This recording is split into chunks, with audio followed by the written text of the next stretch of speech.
This video contains subject matter that may be offensive and disturbing to some people. If you are the type to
How about now? Does that work? Can you hear something now? I don't need you to do look it. Okay. Huh. That was weird, the Okay. I have no idea what was going on right there.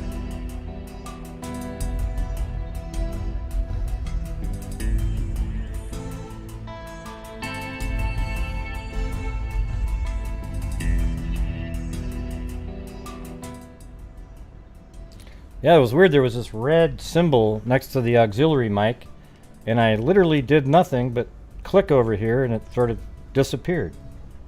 That's what sends out to the stream, I guess. I don't know how that would even happen. Nothing was changed. And I didn't even do anything to fix it. I just kind of clicked over here. Let me see, I think.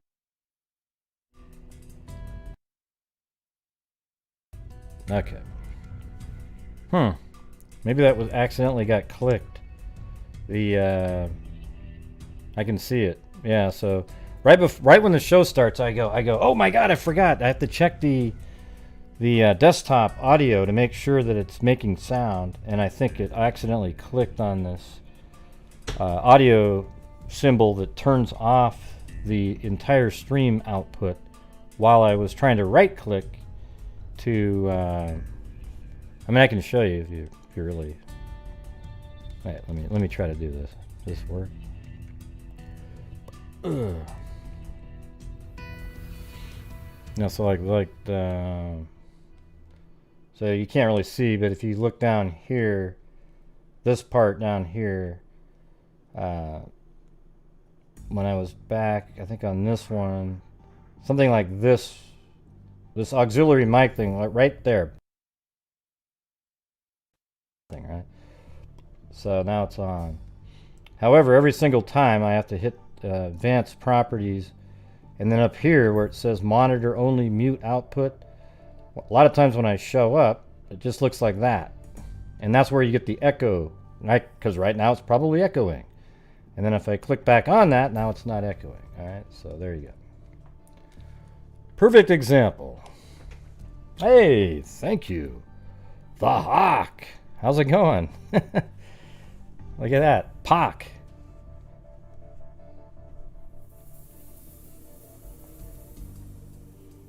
The Whack Job Killer. Well, I'm sure it was echoing when I clicked on that. Because that's what makes it echo for a second. And it's just the music that would be echoing.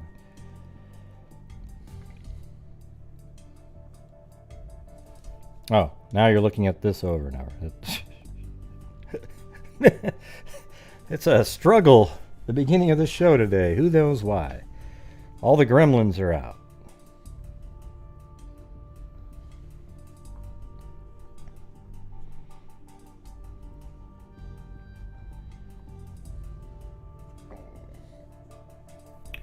Yeah, good for you, Courtney Rob. Good for you. Let's see. Yeah, well, that's it. The phone number's up there, you guys. You guys can call in and discuss the Delphi case. What was interesting is I was going through some images, and you remember how Robert Ives said that you could see the crime scene from up on this property? Well, I think I've had this picture for a long time in my folder, and somebody must have taken the shot at one point.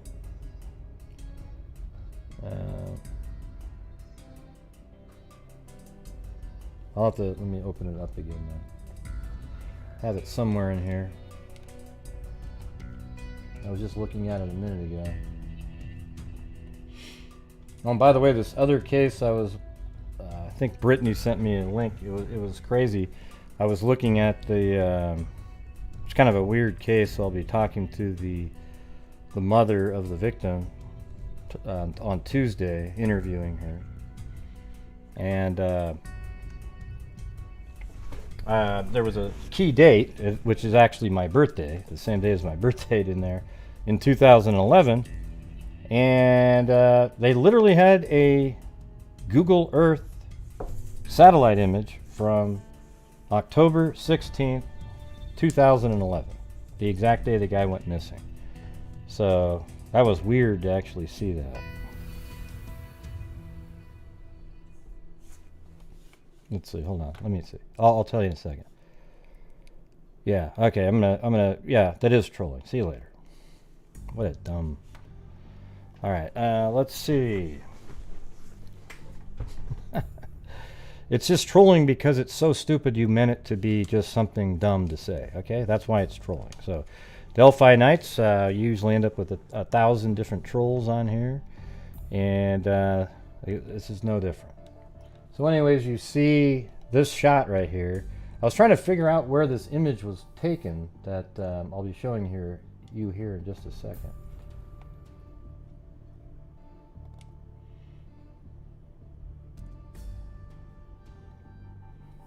Are there any people in here that don't even know this case? I mean, I hope not.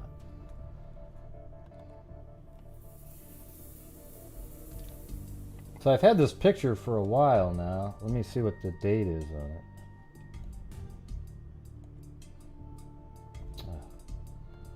Yeah, this is just... Everything's moving really slowly too on my computer.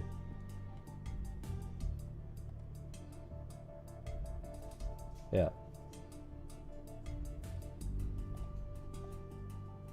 Yeah, this is from April 2019 I've had this. But see the shot right here, I was always wondering, like, what the hell does this even, what does this even mean? But I'm pretty sure that that's this. This is the little shallow portion, and the creek goes around like that. And then even right here, there's a little beach and another little beach. And you can kind of see those right there and right there. This is just a higher, the water level's higher right there. And I think it's kind of like looking at it from about right here probably. You know, like right on the edge of this. In this shot right there. So the crime scene's over here. Somebody went up on the property and then... So you can see that, yes, if you were standing on the edge of the property and could look over to the right, I think that that's the crime scene. I'm just kind of looking at what I'm looking at. I was wondering why I had this image.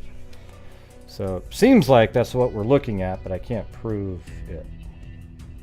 It definitely looks like that, though. Yeah, you even have the tree right in the correct spot right there. This one. So there you go. I know that was extremely interesting for you guys. I can tell by all the comments related to it.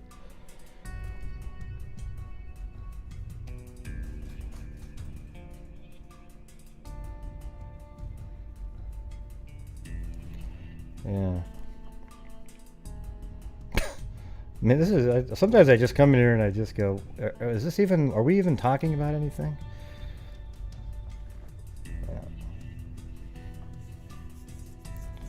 It's from Weber's property.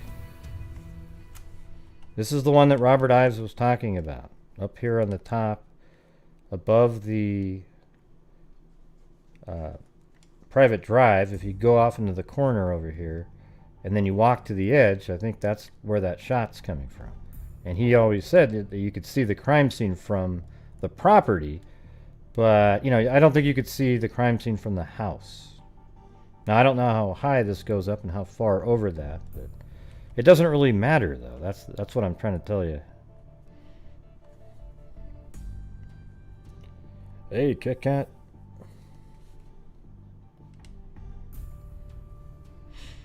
So anyways, it was kind of crazy what I was telling you guys earlier with no response whatsoever. As I was talking to this mother and her son... on October 15, 2011, went, you know, he was out with people, and then at like 5 in the morning, 6 in the morning, he goes missing, and then he was found 2 months later dead in a creek. But he went missing on October 16th, 2011, and there literally is a Google Earth image of that exact area on that exact day. Yeah. So you'd think that somebody could use that for investigative purposes. You know, look to see if cars were in certain areas and that kind of thing. And then there was none in December of that year, but then there was one the next December. Wow, you see how it was interesting if you were actually paying attention. Thank you, people.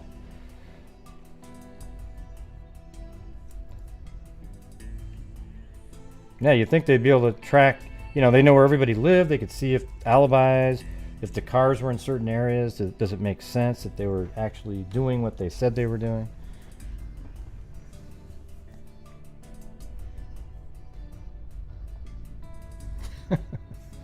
Okay. Well, I'm glad I repeated it.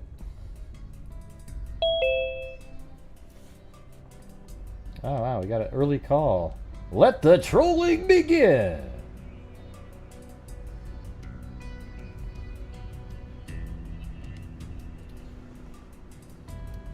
All right, 216, you got to unmute yourself.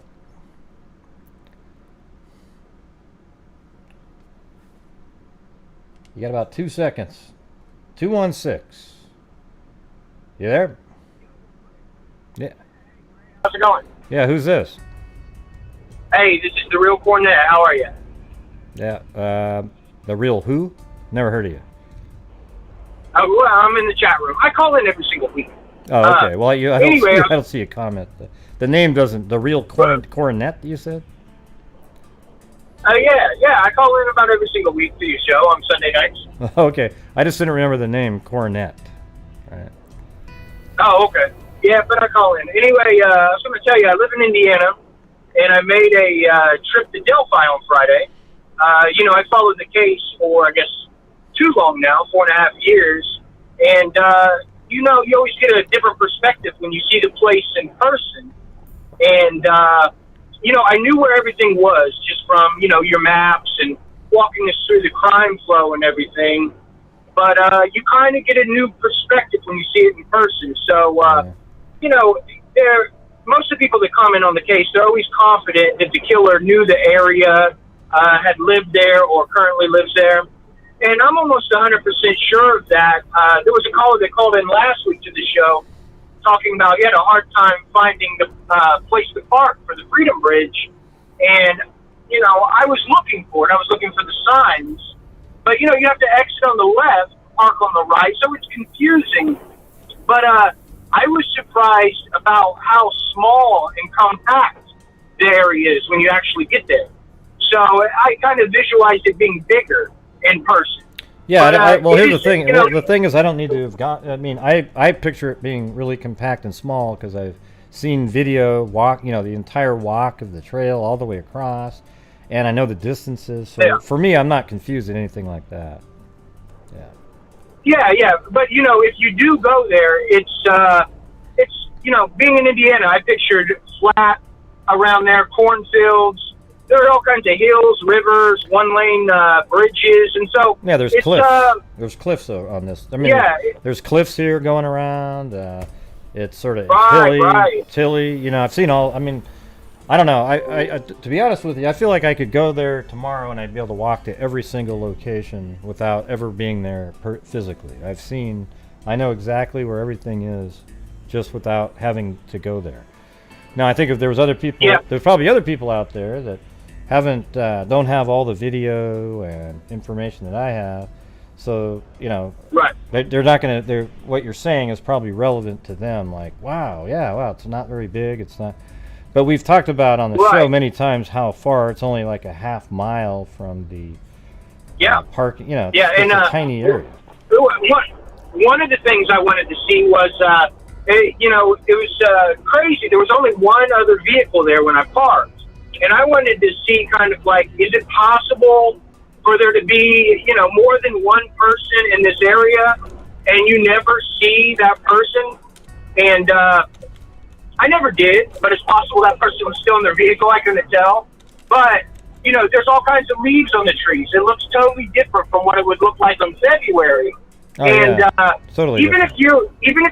Even if you're on the other trail, like the trail that goes to the right and then the one on the left goes to the bridge, you could almost hear anyone that was in there. So, I was always amazed. We don't know exactly how many people were there at the same time, but if the killer did, and we're pretty sure he did make it back to the CPS building, he had to be extremely lucky not to be seen. And it's not even seen. Heard. Those trails are so close, you can almost hear someone walking if they were on the trail next to you. So that was one thing I was surprised about. He was probably lucky there just wasn't very many people actually on the trails. At the time that he took Abby and Libby across the bridge, there was 0 people down the 505 trail. There was 0 people in front of him. So there was 0 people over there. So what you're saying is I mean, if there was a lot of people walking around, it just so happens that when he did this, he waited for the perfect time, got them across, and then later there were other people out there, and they might have been able to hear something. Maybe that's why he took off when he did. Yeah, another thing is the bridge itself, you get an idea about how deteriorated and old the wood is and it's missing planks. It's 10 times worse. You see it in person. So the planks that go across, they're actually soft, almost like they're rotted. So that made me feel as though, that's not something that the bridge guy or the killer had went across just twice. it made me feel like that's something he might have been across maybe a dozen times, especially with your hands in your pockets. The first thing I want to do, you want to balance yourself. You're up there real high. So I think it's something he was definitely comfortable with. You know what I mean? Yeah, I think he was. But if you go by the witness who saw the car in the morning, he could have got there at 8:45, walked across it a couple times, walked back, and just kind of waited for. I mean, if that's true, he was there for 5 hours before Abby and Libby got there. I mean, that's a long time. Right. Yeah. It was a very long time not to be seen. Also, well, I think he was seen. He probably was. I think he was seen by some people. Yeah. That's where he got. But don't you think if you were there for 5 hours, you would be seen by more than 2 people? Don't you think? It makes me think he wasn't just sitting on a bench the whole time. Right. I don't think he was just sitting. Yeah, I'm sure he was kind of. But he might have been scouting around. Maybe he went across the river, the bridge, and was walking around, checking out places, and then eventually walks back, gets in position to monitor. Because him being over there, he knew nobody was over, and then he really knew exactly where everybody was, and then he walks back all the way across. Maybe, I mean, this is just something I'm thinking right now, and then he's waiting over there by the 501 sign, and then people start showing up, and he monitors, like, okay, that older guy right there, he went there, okay, now that guy's back, okay, there's 4 kids, they went by, they came back, he maybe, and then he knew at the time that Abby and Libby were heading over the bridge that there wasn't a soul that was going to be able, once they made it past maybe halfway, he started following them, and he probably figured they're not going to want to pass me, they're going to see if I'm going to turn around. Thank you, Angela White.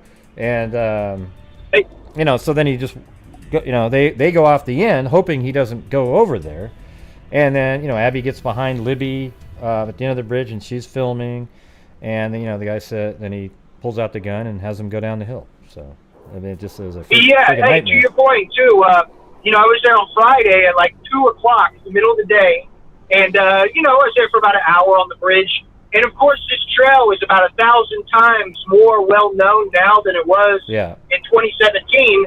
And I was seen by 0 people other than my wife. So we didn't see a single person, and nobody saw us. So that kind of gives you an idea, before it was notorious, it's very possible that no one did see him, actually. So, yeah, that kind of speaks to your point on that. Well, you also went there at 2:00, and there's probably some school, now there's school going on. I don't even think the killer expected a bunch of kids there. There's a lot of people think that he knew.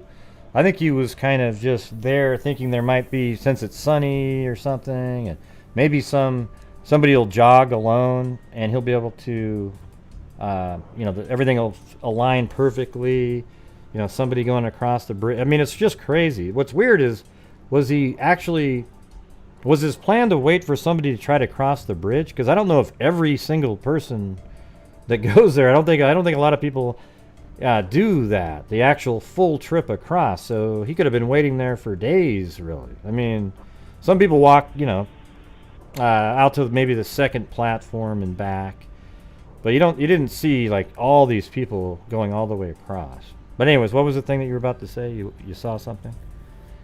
Oh, yeah. You always mention you believe he is not necessarily a serial killer, but a serial killer type person, almost like a psychopath or a sociopath. That's what you believe, right?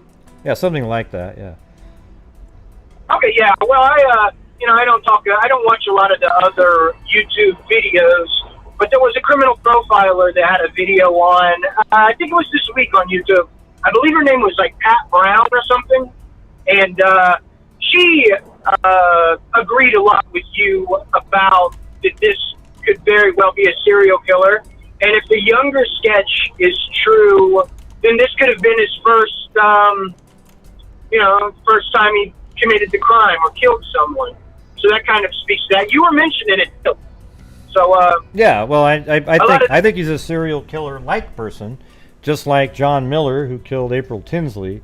He only killed one person, but, he even taunted police for years and years and years and years. I mean, literally for, 15 years, or yeah, about 15 years ish that he taunted police, maybe 16. But he didn't kill anybody else. When he got arrested, he knew exactly what it was for, and so you never know if they killed somebody else. But I mean, the thing is you can only, they call people serial killers because the word serial's in there. That means they've done more than one. They used to call them. It was a different phrase before they came up with the word serial killer, but they they only use that phrase because you have to kill 3. I think it's 3 or more, something like that. I would think 2 should be enough because, especially if the 2 people aren't related and they were at different times, I would call that a serial killer. I would just say 2 or more. I wouldn't go with if there has to be 3. So. Yeah, that's true. Hey, you're seen as kind of the definitive, most informative, renowned voice on Delphi when it comes to YouTube. And I don't know. I watch your show every Sunday. I don't know if the Delphi. I don't know if the true crime Delphi community actually. When I say Delphi community, I mean the wacko people that watch every single one of the channels and think, "Oh wow, that's so great," with absolute garbage. So those people might not think that, right? But I think I've tried to be the most rational of everybody. I've tried to put everything together, and I don't go way outside the bounds of rational thinking just to get views, So that's the difference. Right. I'd say when it comes to Delphi, your reputation is a little more respected than Mindshock, if you know what I mean. But yeah. When it comes to that, I was going to ask, I always watch your YouTube program on Sundays, and I watch you through the week on other true crime things. But if I watch too many, I kind of get them confused. So I kind of just stick on 1 or 2 cases. What are some of the programs that you watch and you enjoy when it comes to Delphi on YouTube? Is there any? No, I don't actually watch it. The only time I watch somebody when somebody goes, "Hey, Gray, you got to see this craziness," and I'll go over and see it and go, "Wow, that's ridiculous." Okay, I've literally, and then I've watched a couple videos where I thought, okay, let me give this person a chance, and I watch it, and they butcher the case from the very get-go. It's like they didn't even give 2 shits about trying to get something accurate. So then I immediately lose respect for that person. And, I could see it different if it was like just some crazy, wild, old, cold case that nobody's talked about, and maybe you're, like I do, I look in the newspaper. I don't even know if, some of those newspaper articles are crazy. They got a lot of details, but we don't know for sure if any of that stuff is facts. They're 1960 something. I would think most of it is, but we don't know, right? So the thing is we cover those, and you have to take a chance that that's reality. But then you got these other people that go, "Hey, I missed out on the gold rush of the Delphi case. Let me make a crazy video here. Oh, hey, I want to get my foot wet in here." And then they'll go watch just the most ridiculous, what is Inside Edition video or something, and then they use that for their mapping areas. It's so insane. I don't even understand it. Like, I've seen 2 or 3, YouTubers that have more subs than me put out absolute nonsensical information on the Delphi case, and it makes you wonder how that happens. Yeah, one of the funny things that a lot of the channels do is they'll put out a conspiracy theory, but if you don't believe their conspiracy theory, they'll claim that makes you a conspiracy theorist by not believing their conspiracy theory. So I've noticed they use kind of a mirror effect on a lot of stuff. That's a new thing that I've been seeing. But anyway, hey, I was going to I ask this at the end of every call each week. Do you believe that we're getting closer to a press conference or an arrest? And where do you think that it is? Do you think it's basically just it's gone cold? Or do you think that there is someone in mind that they're looking at? Well, let's do an EVP reading. Let's see. Hold on. Oh yeah. It sounds like it. Yeah, I think it's getting pretty close. It's getting pretty close. Hold on. Okay. Well, I just hear. Well, here's the thing. I don't really know, right? Like the thing is I have no clue if they're close to a press conference. I have no any of that stuff. I just had a feeling early in the year when everybody seemed to be, there was all these different press conferences and whatnot. It felt like we were getting close to something, but nothing's happened yet. I'm still hopeful that something will happen this year. That's all I can say. was that a real EVP? Well, it was one that I recorded off of somebody else, but no, there isn't such a thing when you say that. EVP isn't real. It doesn't. There's not when you say, "Hey, is that a real one?" Well, they're not. None of them are real. So yes, that it's not real, and they're all fake. Every one of them. That one might have been real because when I listened to it, I could have swore I heard someone say the mayor. I don't know what that means, but I swear I heard it in that EVP. I heard the word stupid in there. Okay. I don't know what they were. You're hearing your echo. You're hearing your echo. Anyway, you got to look at all possibilities, my friend. No, I'm serious. When I say that I heard it say stupid, listen to this one. Here, it does say it in there. Watch this. I mean, literally, you can hear it. Watch. Right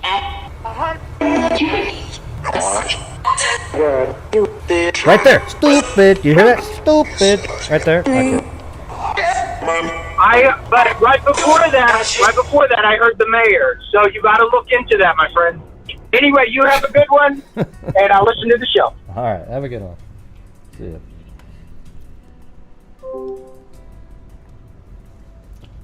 I think he thought I was dissing him when I said I heard stupid. It's literally in there. Stupid. Yeah.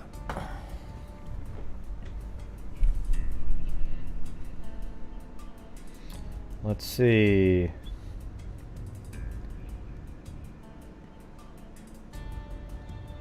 Oh, yeah, because he said the mayor? Yeah. Is that what you're talking about? Oh, God. We got the fake Harvey again in there. Yeah, we're going to have to get rid of it. See you later.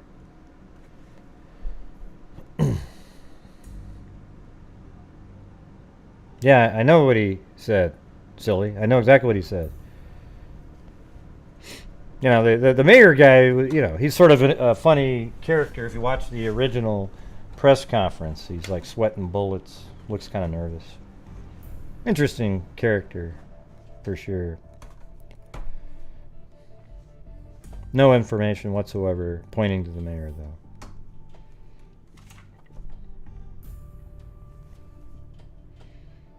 Let's see.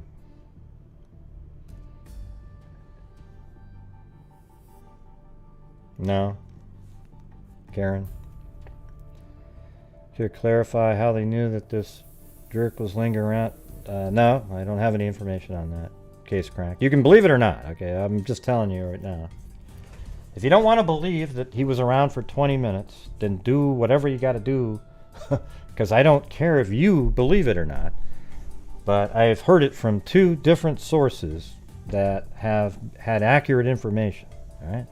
So it doesn't really matter. We've gone over many times why maybe, somebody that called in last week had a good idea that maybe the car that was parked at the abandoned CPS building, they knew what kind of vehicle it was.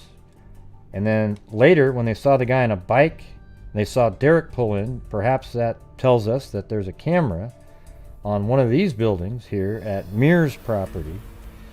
And, it could probably almost seems like it might be one on the side of the house right there, if that's what did that, or maybe over here. And then maybe later, they see the exact vehicle that had been parked at the abandoned vehicle, based on the description by, I think, 2 different people. And maybe it drives by here at 3:40, right? Something like that. And they say, whoa, that was the precise vehicle that was described by these witnesses, and it drives by this direction. Is that possible? Sure. I thought that was one of those things that seemed logical.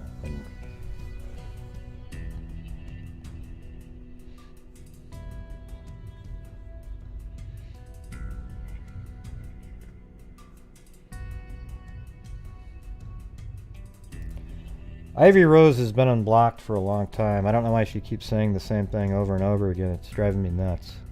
You know, it's been unblocked forever. I don't know how to help her.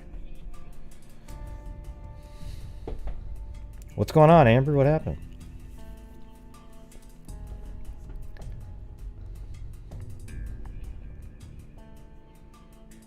I don't know if they are or not. They should be playing the audio and video in Indiana over and over and over and over and over and over again. Every single day. Somebody was on hold a minute ago, but they probably were a troll and they went, I can't do it.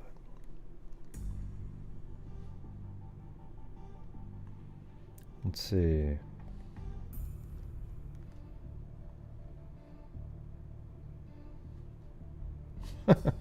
Maybe you are, Zozo.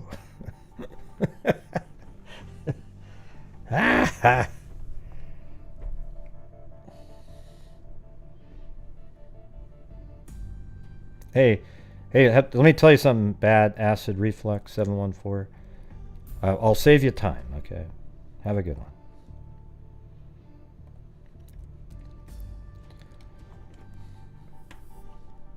I don't have time for comment. Look at that. Listen to this one. I'm going to feel you out before I call in. Well, you're not even allowed to chat anymore, but you can go ahead and call in if you feel like it. Let's see. People are just so ridiculous. It's unbelievable. I don't care. How about this? Listen. If you want to feel me out before you're calling in, not only does that sound a little creepy saying that out loud, but you don't need to tell anybody that. Yeah, I mean, you sound like one of those people that's on a Facebook group and somebody offended you, so you're going to leave. And instead of just leaving, you create an entire post to tell everybody, I'm leaving this group. You guys were so mean to me. Okay, nobody cares. Do you understand that? All right? So if you really want to sit in here and feel me out before you call in, just do it. And then call in if you feel like it. Nobody needs to know. All right? Thank you. And Ivy Rose, call in if you feel like it. All right? I think you've called in before.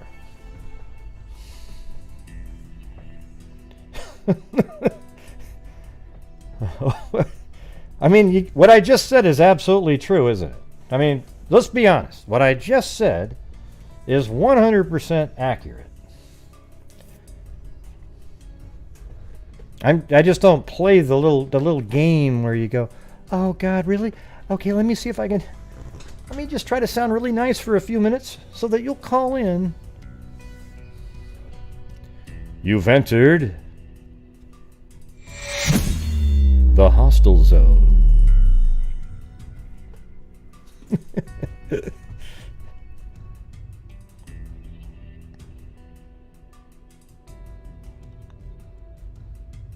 Oh, there's True Crime Recliner. How's it going, True Crime Recliner? I went over there and we just sort of hung out on a live show one night. I think it was a couple nights ago. Was it last night or God? Time just goes weird now. I don't even know what day it is.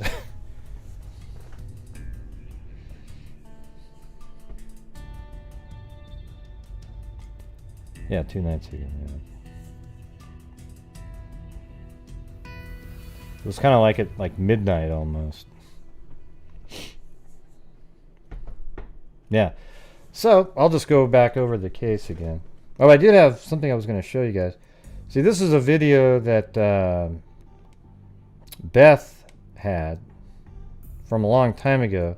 And this one's about as close as you can get to the right angle. It's right. If you can move over another foot, you're right where Libby was standing. I can't get that shot though. So it's right there, and then when you zoom in, you'll just be able to tell immediately that. Let me go to the. No, this works. Just zoom in on it.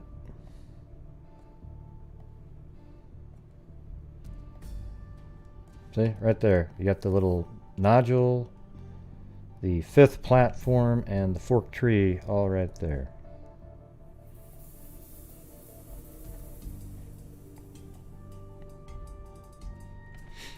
Yeah, let's see what happens if we bring in a... I've got... Where is that thing?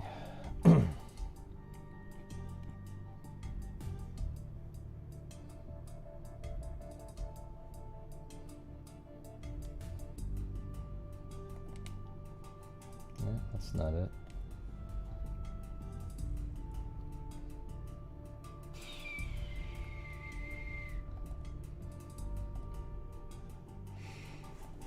Yeah, it's kind of weird because they put these images in here and they're not, when you export them, they don't have the correct aspect ratio sometimes. Like look at this, watch.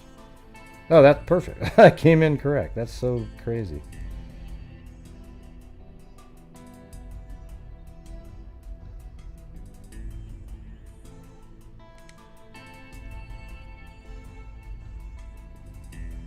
And see, it made you think that it was on platform 6 because it looks like it's from way over here, but it's really not.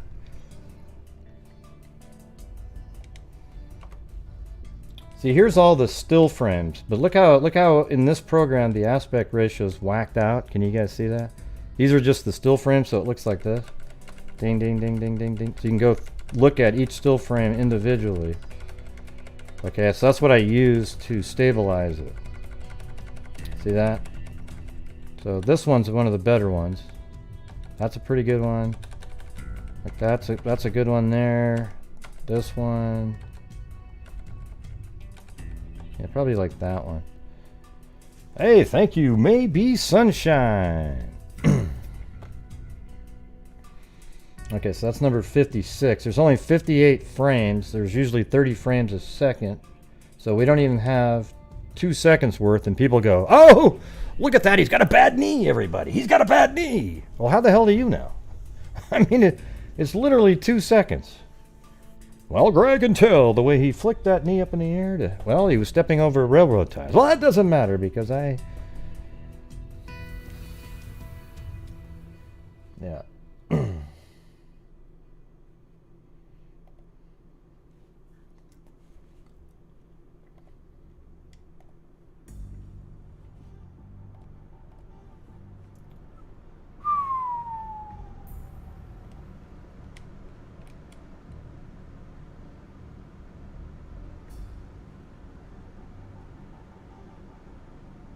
There it is.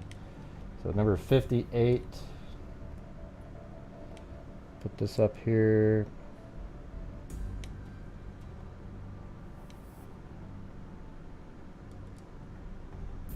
So that's about right in there.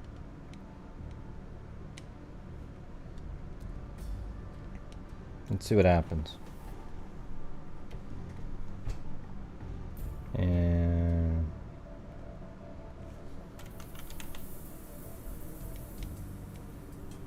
the crop on there. Left. Boom. Right.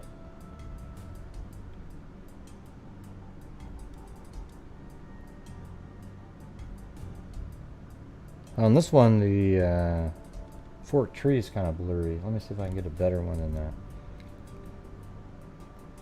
Okay, 57 is better.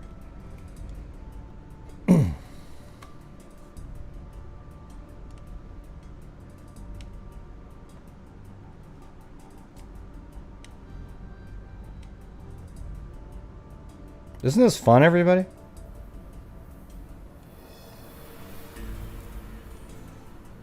About 60 feet. That's the distance.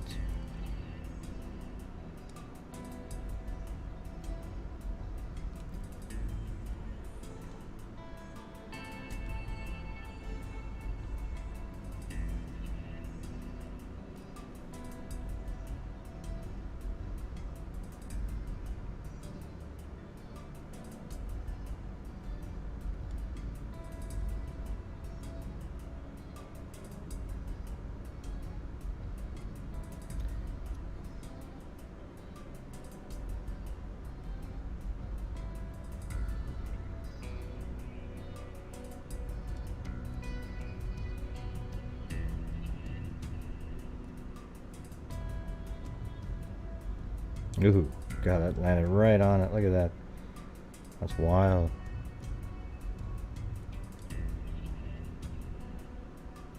Boom.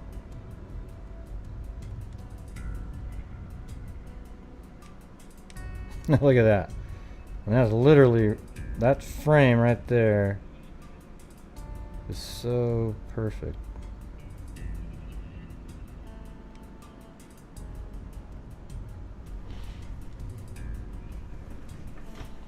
Yeah, everything lined up. So that's why I was saying that shot that she had, if you just moved it over maybe one more foot, would be perfect. It's just that one frame. I've even had other images where these other branches match in. But what's another thing that's interesting is see the lines on the bridge. You can actually match those up. So let's move that over a little bit. See that? Look at everybody. See, this is what I've been telling people. I haven't done what I'm just showing you now, but look how absolutely, see that little light line back there? It goes right with that one. It's like tree ring dating. Okay? You see that? That's crazy.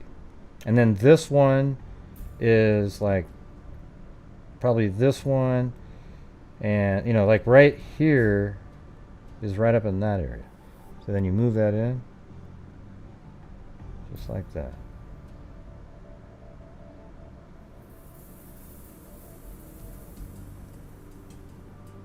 Boom.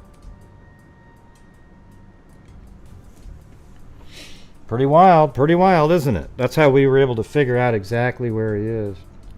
And that little white nodule that you see right there, that is actually past platform 6, and it's just damaged railroad ties, and it's literally probably 20 feet behind him at this point, maybe 30. And you can only see that if you're down low looking there too. If you're up high, you can't see what looks like a sort of a white nodule sitting there.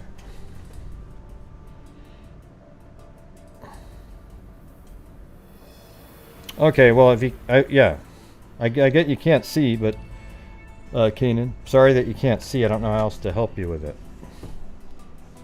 But if you can visualize a bridge with gaps in it and varying colors of railroad ties, and then you looked at those as if they were tree rings, and then you line it up with an existing photograph, you're able to line it up, or not, it's a still frame from a video, but I'm lining it up on the bridge using various items in the scene, and it turns out that it's being proven to be the right spot because of the different colors in the what are kind of like a tree ring dating. You just line those suckers up. Yeah. So then you would take a shot like this, and since you've got the guy, and then if you move him, this is how I was trying to figure out the height, and then you move him over to right on the edge here, just him, right there, and then you rotate him, so you could actually go something like this. So you take his, and you make sure that he's parallel with one of the lines basically, and then you go down. You can put him like, well, it has to be in the exact spot that he was at, so it's hard to do it. But you have to take him from right there, move him just slightly over, keeping his. I think you can actually change the anchor point in here. Let's see. I can't remember how to do that though. I think it's inside here somewhere. Oh, there it is. Anchor point. Boom.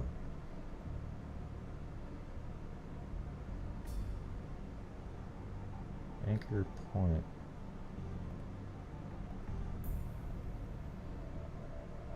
Oh, I think I have to click on.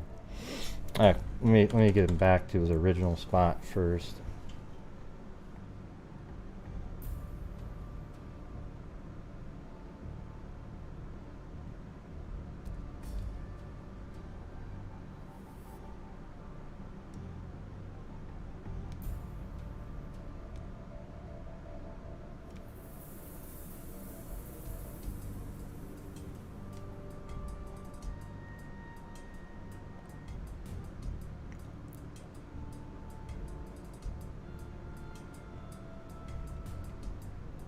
Yeah. Just look at that. Look at the tree ring like lines compared to that blinking. You can just see they're all there. See, boom, boom, boom, boom, boom, boom. Look at absolutely just that's incredible. I wish I'd used that one. Look at that thing. Can you guys see that? Let me make it bigger and you can see it. Here, watch this. Just look at the lines on the bridge, and as it's blinking, they're almost absolutely the same, just a slight difference in angle. See that?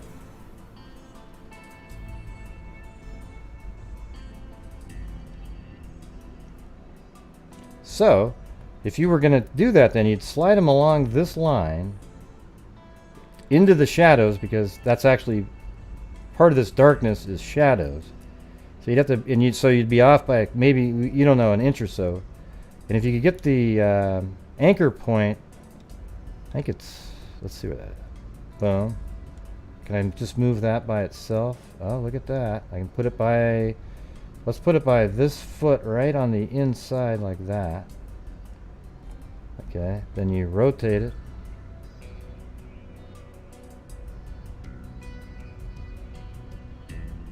Maybe about like this. And then move it over.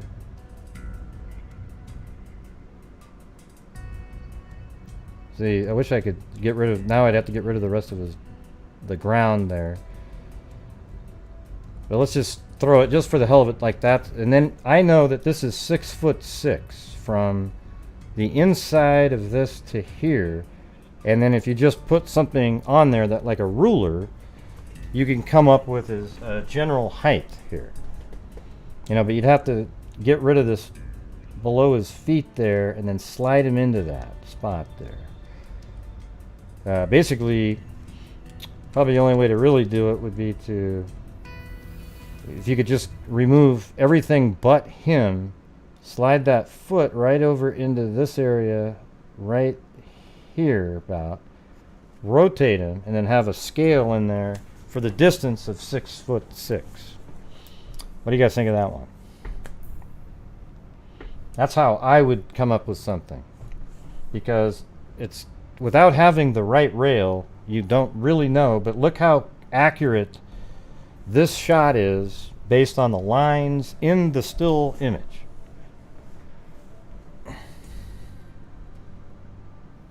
Yeah. Are any of you guys going to be calling in with your theories? Hey, speak of the devil. Gosh, Gray, are you calling that person a devil for calling in? Gee. No, I was just doing a predictive. All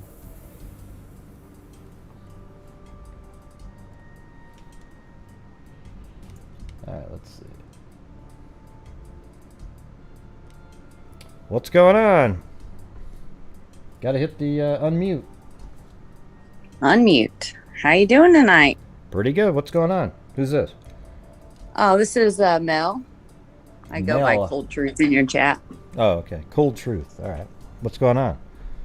Oh, I was just calling to say thanks for making that video you made. It was really so much better. I just did it. I mean, the one that I have on the screen now, it's not really a video, but the one before. Well, yeah, the one that you made using the ISP video. But this is super cool. I might actually do it again using this background. I mean, it takes forever, but look how absolutely, I don't know, you know, I just want to make the most accurate video of him moving as possible. Right. Yeah. I wonder if for just not for the video, but for what you're doing right now, do you use like Thumbnail Maker or any of those? No. Yeah, well, it'd probably degrade it, but you can, where you can like blur out the outer perimeter of your image. Oh yeah, well I have software I can just take out everything but, but the guy. You know. Oh really? Wow. Like in Photoshop, I could probably, what I should do is I could probably do it quickly if I load that up in the Photoshop, remove it, and then save it out. That probably, Man, I don't really want to. I don't even want to touch this thing. It worked out so Right. perfectly that, yeah. Yeah, save that one and do it another time, maybe on a different one. I mean, what I could do is save a backup copy of the still frame 57 that I'm using right here. Then Right. and then let's see, and then save out a version where I remove everything back over the top of the one that's there now, and then it'll be replaced right here with its transparency in this program. See? Yeah. Yeah. That's what I might. So- I might even just do that in a minute. See what happens. Yeah. That'd be cool. I love watching that. I watched the entire thing and actually messaged some of my friends to be like, you got to get over here and watch this. This is so cool. The way you built the video and stabilized it. Yeah, that was. It's pretty tedious, but I might try it again. I might try it again. It took hours. Yeah. Hours. Yeah, and it's weird. They always But say. I found it Yeah. mesmerizing. I mean, I like that kind of stuff, though. I like watching things like that. Yeah. But yeah, that was really, really good work. Well, thank you. Way better. And Delphi, man, I hope it gets solved. I really do. Hope it's soon. Maybe by the Me end of too. this year. Yeah. But I don't really have much else to say. I don't, that's the thing, is there isn't a lot. There's the little bits that we do know, and you really can't. Everything else is just up in the air until you tell us. But you definitely keep it real, and you keep it about the truth. And I'm glad that you do it every week, because without that, Yeah. Well, it's pretty crazy. I don't know. I wish people were just. I mean, most of the freaks. Well, I guess I can still even say most are just normal people. Some are a little crazy, but there's people out there that are they just show up and I don't really understand what's going on. What their whole motivation is. It's really bizarre. People out there. You guys know what I'm talking about? I do. Yeah. I don't understand it. And then people seek out the crazy people. Yeah, like Sarah Smile. She's really normal. And so is Beholder, although she throws vomit faces out there all the time. I don't mind the vomit faces, though. See, I'm not even normal myself. That's why we're freaks, the crime freaks, right? Yeah. Normal. I love it. I just mean normal in the sense of like believing complete garbage. That's the part that is like people are willing to. Well, it's always valuable to discuss everything. Well, I don't actually agree with that. I think it's like you're wasting valuable time. It's on stuff that has almost no chance of being real. Like if something's 1 in a million chance, why spend hours and hours and hours trying to go over that one when you could probably find some other angle that has a better chance and looking at that. Yeah. Right. Or all of the other cases that you do the rest of the 6 days a week that get barely anything. Yeah. And I'm not very consistent with the whole YouTube thing, and I have a podcast that's not on there, but man, it's so much work.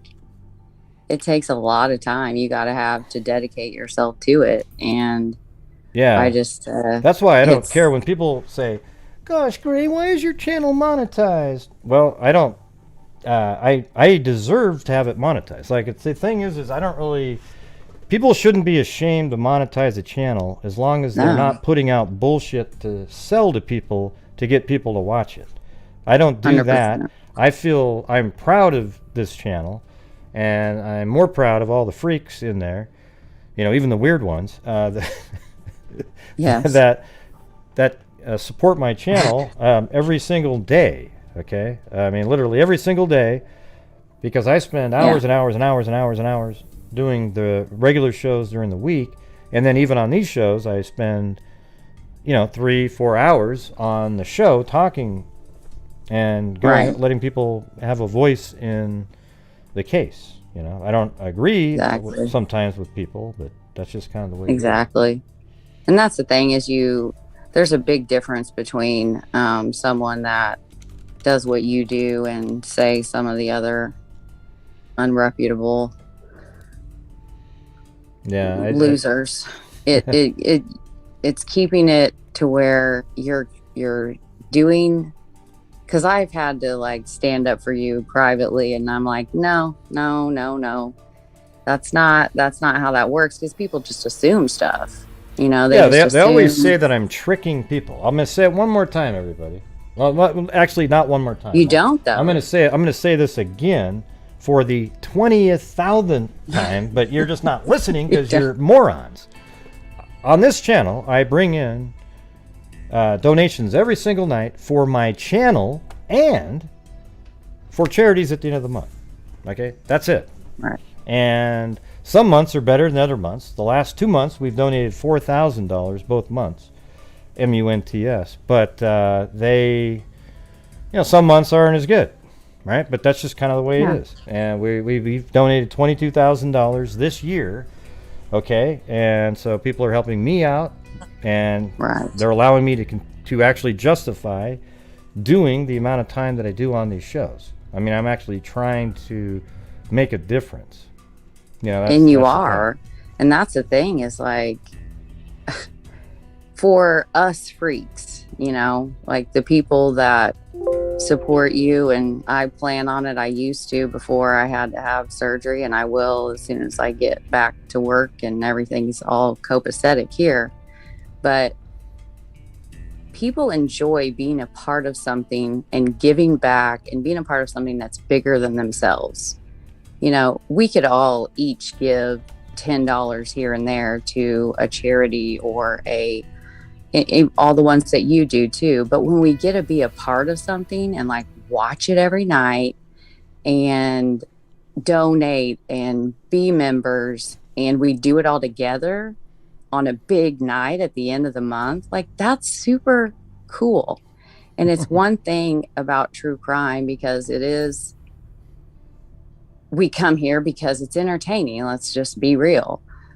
But when you can do things like what you're doing, and we can do things, it makes you proud at the end of the day, at least for me. And that's why I've always, since I don't know, it was probably, I live in Indiana, not too far from Delphi. So I don't think it was in the very beginning. It might've been 6 months in or so when I discovered YouTube. But yeah, I mean, it's cool. It's really cool to be a part of something that's bigger than yourselves. And I want to thank you for that. Well, I feel the same way. Like I'm always, I feel proud that we're actually able to do what we're doing. And I'm so grateful for I just have such generous, freak family members that, joining the channel or the donations every single night, it's insane. It's just incredible that we're able to do what we're doing. I mean, $44,000 we've donated since January 2020. I mean, that's... Yeah, you give me another YouTube channel, even the really big ones. I want to know how much, like, the huge channels donate. And see, the thing is, we're donating from the channel income. Okay, so other people, they might have a fundraiser night where they, bring in $10,000 for something. And I think that's incredible, or but it's not. It's not affecting them. It's not coming out of the income from their channel. So that's the difference. So it's you meeting. It's everybody, and you included. Like you could as easily not donate as much, or do a fundraiser night. But you don't, and so it makes us feel like we're more of a team. Yeah, and I know all of you know that when you send in $10, that Some of it goes to me, some of it goes to charity, and you're supporting my channel, and that's going to charity, a portion of it at the end of the month, and a large portion. So there you go.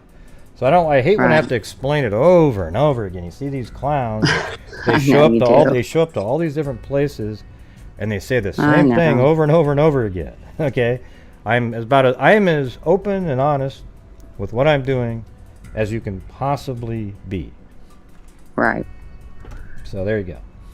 Well, and there's another thing is you have had, because like I said, I've been here for a while, like Michelle, Nicholas, Zozo, Jen. I'm just kind of looking as the chat goes on. These are people that I see here all the time. And so guess what? Guess who doesn't have those kinds of followers? Yeah, you may, and half the time, kind of talking about the out of context stuff, half the time you're razzing and going, because you did it the other night, like when, I love her, Susanna, Matt Gillipadre. Oh yeah, Susanna. Like you two, when oh boy, here we go, and you just kind of like go back and forth with her. Yeah. And if you don't know the relationship there, because all you're doing is coming here and trying to find little clips to make you look bad, the people don't know that that's kind of how you give Zozo a hard time. Yeah. Or many other people.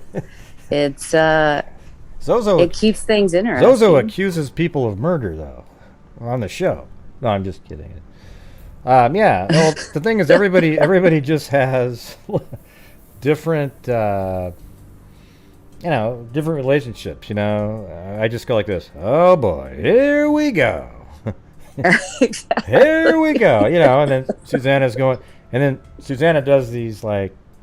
She'll go to explain how she bought a Snickers takes 45 minutes. Okay, so the thing is, I try to get her into speed something up a little bit on some parts, right?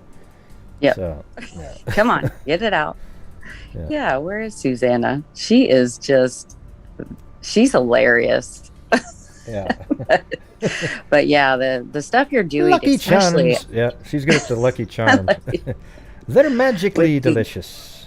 Thanks, Tony. Oh, that was pretty good. Yeah, she'll like that.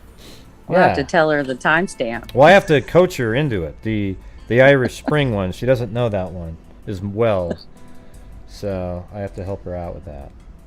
Yeah, she's pretty funny, but she loves you, and she loves calling in too. She was here, I think, yesterday. Oh, was she? I think she was.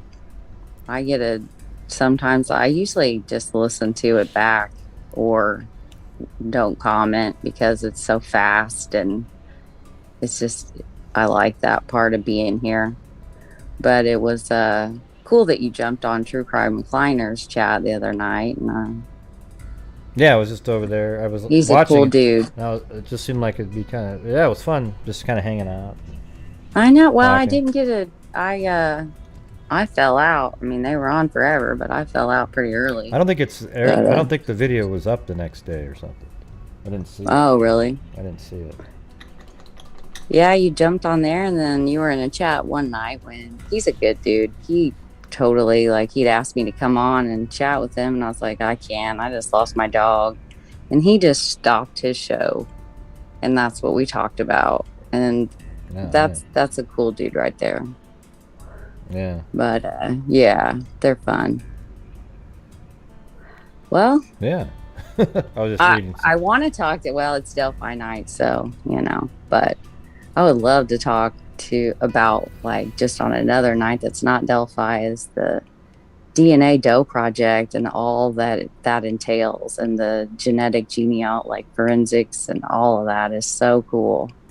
Yeah, well, that's why. We've had Colleen on many times talking about that. Oh, I know. I wish I could get a 2-week heads up so I could cancel anything that might be on that night, because your guys' banter is perfection.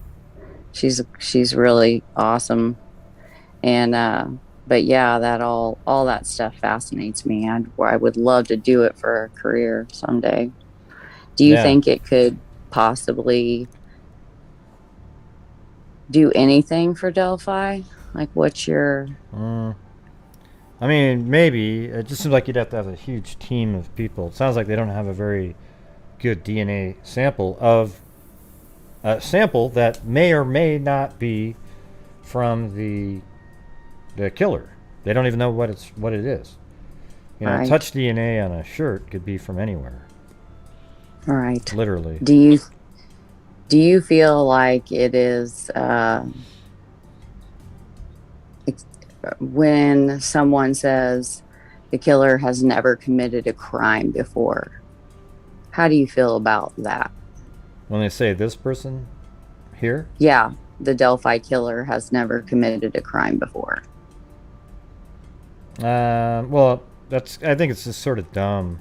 You know, the thing is, you don't really know because they're basing it because they didn't find a match in CODIS. You know, but how do you know that he didn't commit a crime and he got away with it?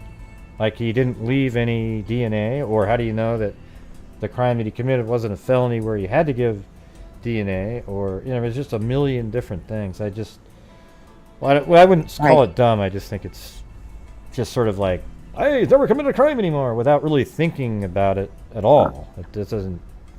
Who knows if he has or Well, not? I think it's dumb, and I think it's irresponsible. It's irresponsible to say that, because all those people out there, that, well, I've got a cousin, but he's had a felony, so they say that this person has never committed a crime before, so I'm not gonna tip that in, Wait, Angela just typed in. He said, in honor of Gray's wife, who has to take crap too. Oh yeah, from the people out here. Yeah. I thought you were talking about me, that I give her crap all the time. I get what you're saying. Sick. Yeah. We got these idiot YouTubers that literally bring up my wife like that has anything to do with anything. Yeah, that just shows their that just shows who they are. When you got to stoop to that low. I was here and I heard that about, and it's like the same little group of people who want to turn things around. And and it's like, okay, well, let's look at what he does compared to what you do. You do the same case day in and day out, and some will try to do something different, but then they don't get as many views, and so they stop doing it. It's kind of weird. Like, you don't give a fork. Yeah, well, there's some nights where on Sunday nights, but I've just sort of promised I'd be doing this, but I'd rather, I'd like to cover another case that might be a cold case or something. But I said I'm going to be doing these on Sunday nights. I just think it's weird when people see you see it all the time. You look at these channels, like even in the Summer Wells case, you see these people, and all of a sudden they're getting like 8,000 views. Ooh. And then you go look at their channel, and every video they made prior to Summer Wells was like 300 views, 200 views, 150, 300. But then they found their pot of gold. It's the gold. I call it. It's like sub-mining, or it's basically it's similar to the gold rush, but on YouTube. So they found the vein of gold in the Summer Wells case, and they can't let it go because they got to keep panning the money and subs and stuff out of that one case over and over and over and over and over again. And it happened in the Chris Watts case, happened in the Gannon Stout case. It's happening in this one, and I've covered it, 5 or 6 times during a show, but then we move on to some other topic. And I covered it at the beginning, and then all of a sudden, when all the bottom feeder Gold Rush people will get involved, that's when I move on to something else. I can't do it. I've noticed that. I was about to say that. I noticed that with Summer Wells. Like you still can spotlight things, but as soon as it becomes like there isn't anything more for me to say until there is a new press conference or something new, you don't keep harping it over and over just to make money. And I know from my own channel, and it's not big at all. The podcast does a little bit better, but I just, like I said, I'm not consistent. I did Delphi only as it related to Garrett Kurtz, because that is two cases that I did cover on the podcast. And I mean, it was like the difference between, I think there was ended up being three, like two, and it's sick.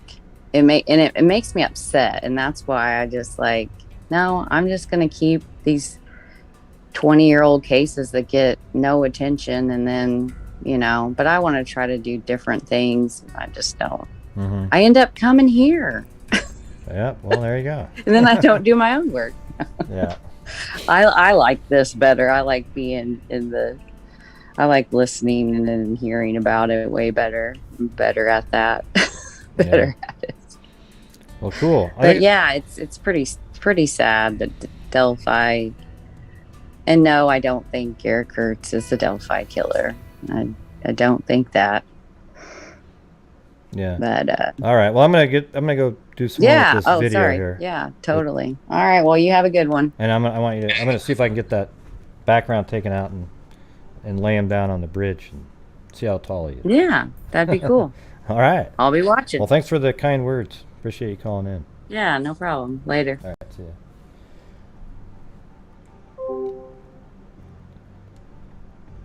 Yeah, it was funny. Angela Vincent, I was like, oh, wait. And then because I completely misread it, which I do all the time. I know exactly what she meant. Yeah. It sucks that my wife has to put up with anything on YouTube at all. Like, what does she have to do with anything? She doesn't even show up on the shows. In fact, sometimes she's like, Gray, don't get in an argument with that person. Gray, like after the show. Like, she doesn't even watch them. She doesn't watch any of my shows at all. Like, so what does she have to do with anything? So thank you, Angela Vincent, for pointing that out.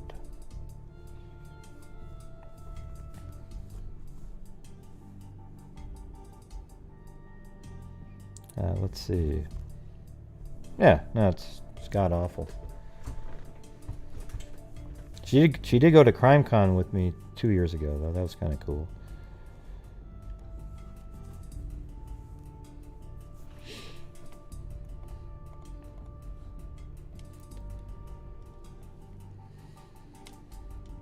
Did she leave, Angela Vincent?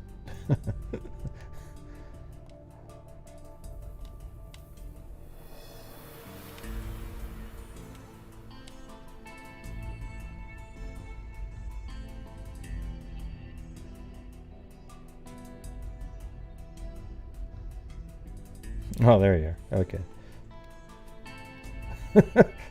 Okay, I wasn't sure if you left or not.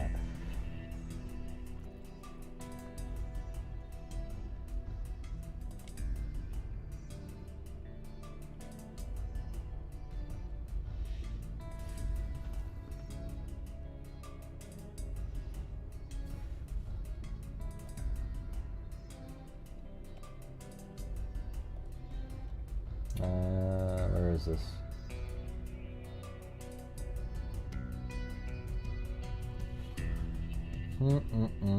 Not there, not there, not there.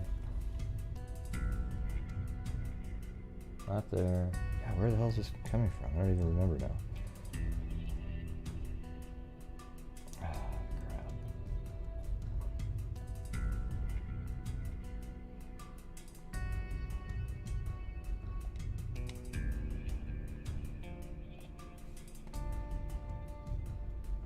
Yeah, limited room. Suspect stills. There it is. Alright, open up 57.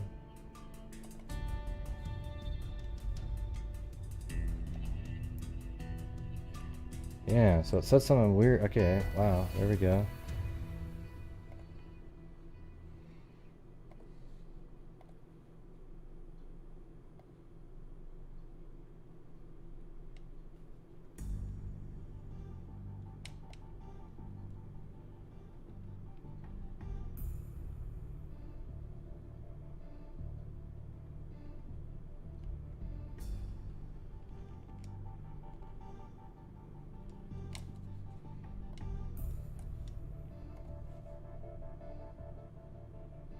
Oops. Nah, I'm just do it differently.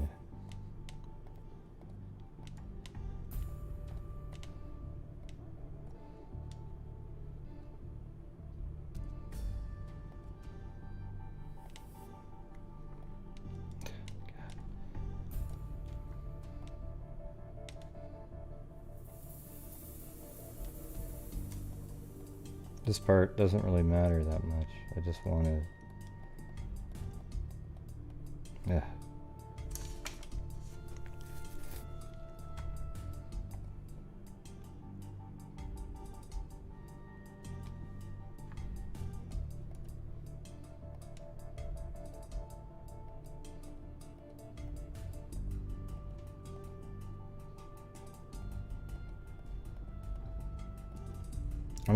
I'm not trying to get every single detail here. I just want to get basically where his foot is. Right there.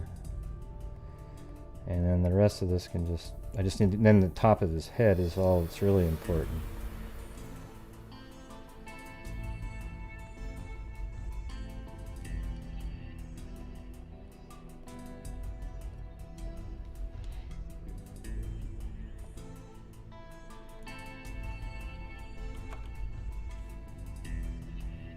Oops.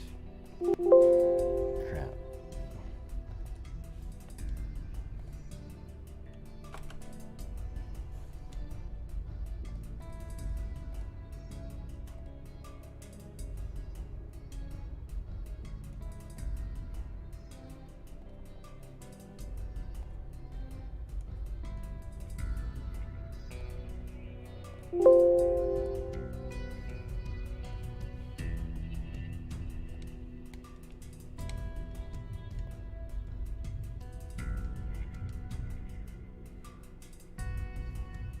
The heck?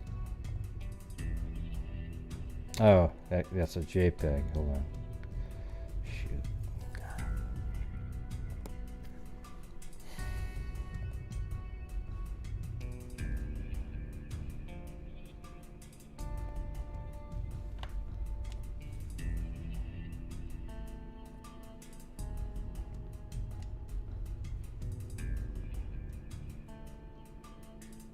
Can I replace this one? Replace with...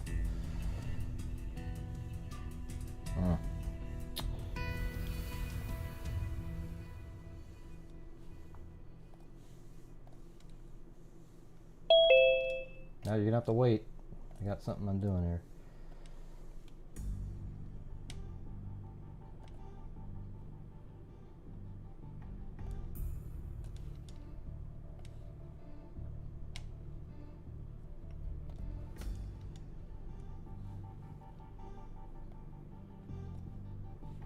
Oh, I know what I can do. I can take this and apply it to this one.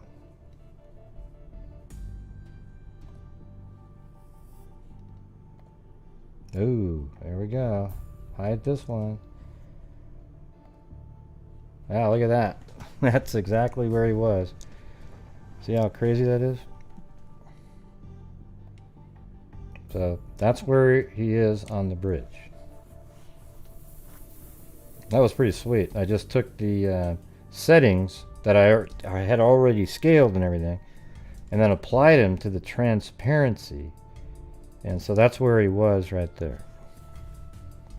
All right. So maybe take him. Oops, wrong one. Move him over to the edge right here. Although let me see where he was. So I'm just gonna kind of slide him along that line, probably into right here. I'm gonna save this one from here though.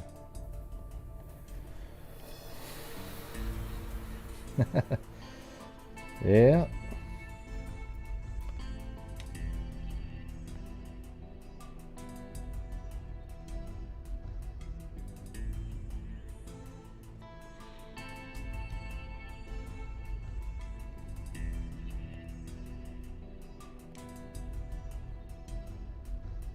And the anchor, yeah, that's not it.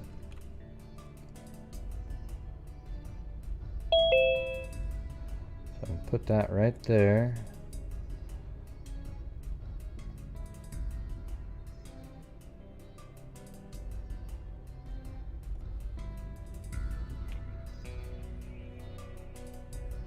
Yeah, so I think that's how you can kind of get how tall he might be.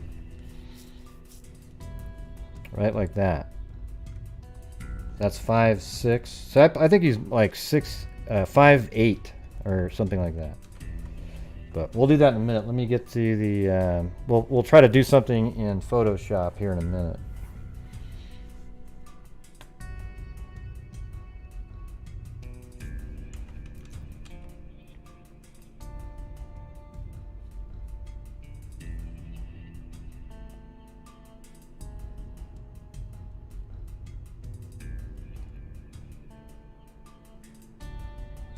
Yeah, how about right there? Okay.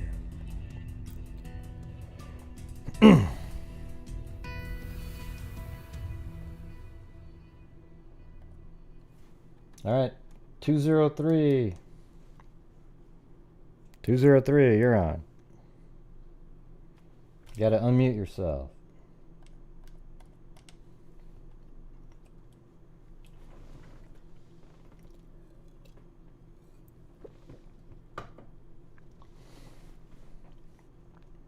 Hello. You got about 2 more seconds. Yeah, hello? Yeah, who's this? Oh yeah, cool. What's going on? Not much. I started watching this case a couple of years ago. It's very tragic what happened to those 4 children. Hey, but here's hold on a second. I don't like the word follower. You know, say you're a freak, okay? Like one of the freaks. I'm a freak. I'm Okay. a freak with a capital F. Followers sounds strange to me. Yeah, so what's going All right, on? I didn't hear. Well, I just wanted to. I had an observation of this guy's left leg. I believe it looks like he has something square in his left leg. Yeah, but he doesn't. And I think Yeah. he doesn't. No, that's just a shadow and had nothing to do with Oh, because I was going to say maybe it's vacuum packed clothes. it. Come on. Come on. I Are know you kidding me right now? Are you No. wait, are you punking me right now? No. Charles just said it was vacuum packed clothes in that pant. That's a new one though. I'm going to have to add that to the list. Now, where was he hiding the vacuum itself that would suck the air out of the bag? Well, that's a good. Yeah. Well, I didn't think about that. You got me there. Okay. That's pretty good. You got me there, bud. What's that? Otherwise, I don't know what's happening with. I hope the cops can catch this man. Yeah, me too. It's really bad. Yeah. 4.5 years is a long time when you got that kind of evidence. No, it's definitely something where I'm hoping this year it'll get solved. Well, let's hope so. I pray they will be. The guy will be found. Yeah. It would be nice if the guy was found before they opened the softball field. Yeah. So it's actually 6'8" between. I just looked at my numbers. It's 6'8" between rail to rail. And what's cool is on this shot, we have the straight down view, so you're almost just able to. I don't know. It's going to be kind of weird because you almost have to. Well, these lines are parallel. You talking to somebody else now? No, I'm talking to you. I just don't have anything. Uh-oh. You know, I hope can't hear you. I hope it gets solved too. You know, that's all I can say. Yeah, I don't know what to say. I can't believe that somebody would do that to another human being or human beings in this case. It's horrible. Yeah, no, it's pretty crazy. And I think you're doing a great job in keeping it in the light every week. Well, You're thanks. a good man. Well, thank you.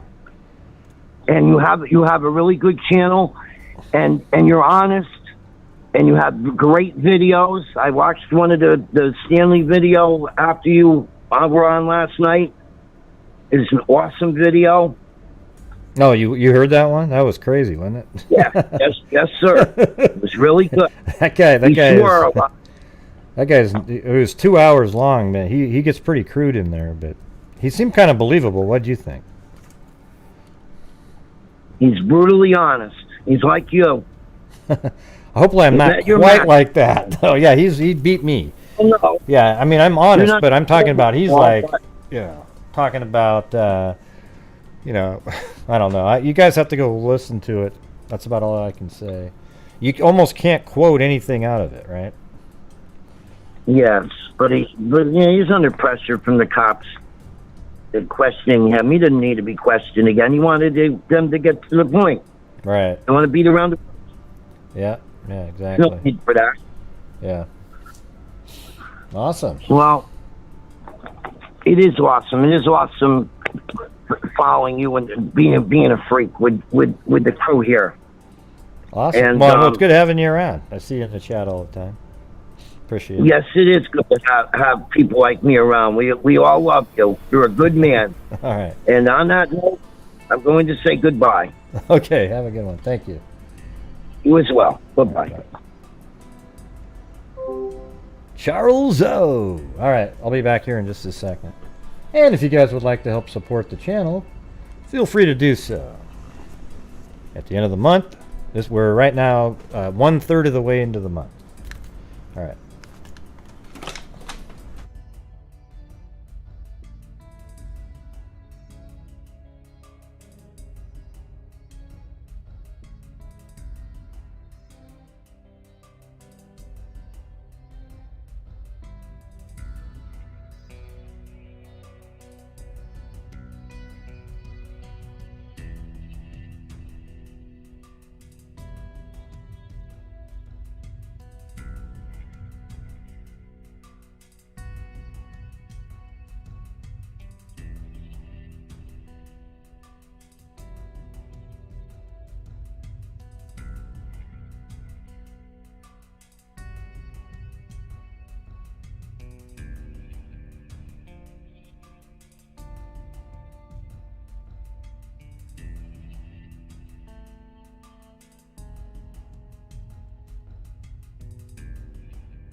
What's going on?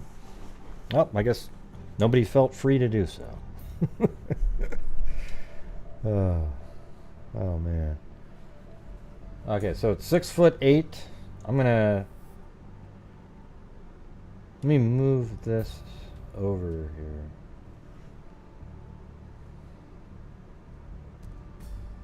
That's not what I wanted to do. Right here. And then rotate it.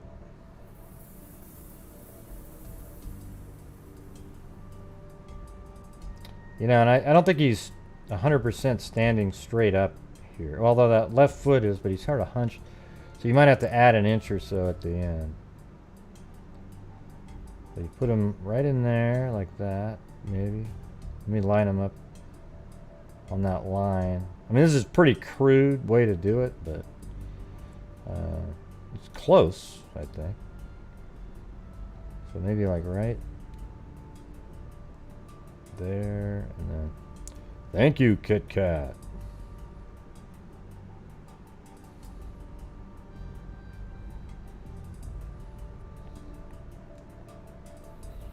Thank you, JD.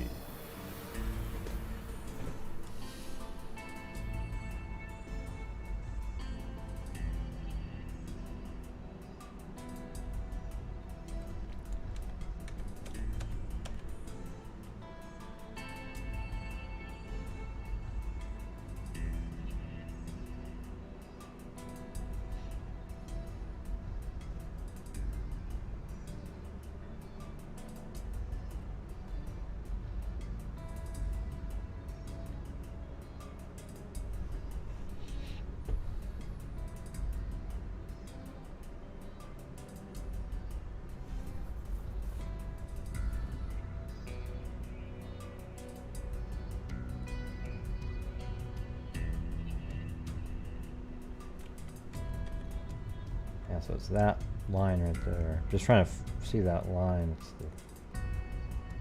Because if I make them too close, people are too close to it.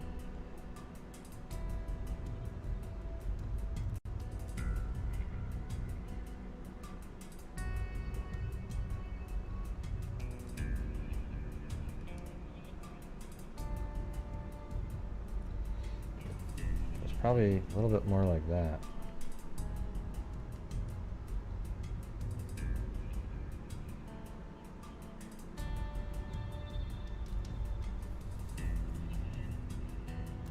Okay.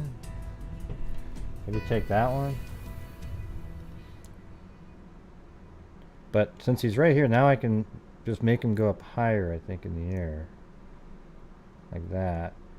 And then I know that that line right there is the one that he was on.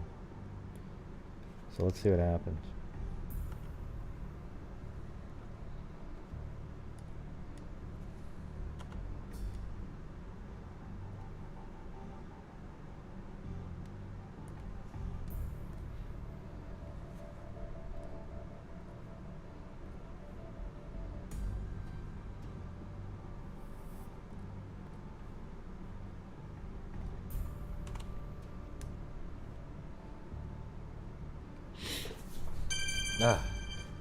Hold on.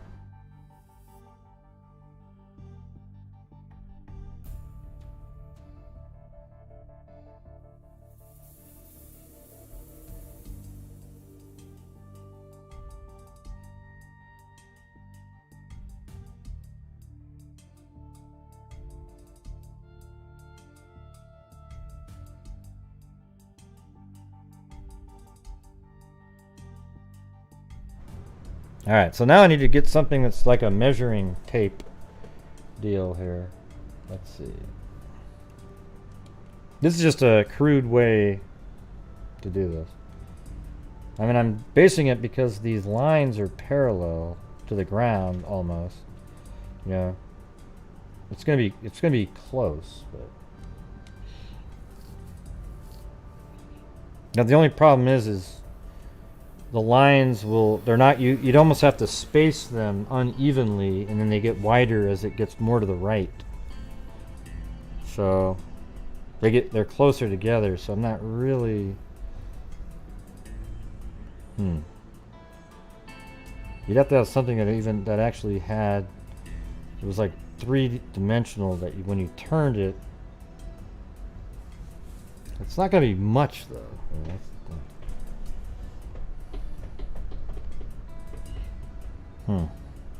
I know exactly what you guys see what I'm saying. Since it's at an angle slightly, the inches and units would be closer and then start getting further apart as it went to the right, because it's 3D. Hey, thanks Linda Howell, as in Linda Howell, Molden Howe of the Cattle Mutilations.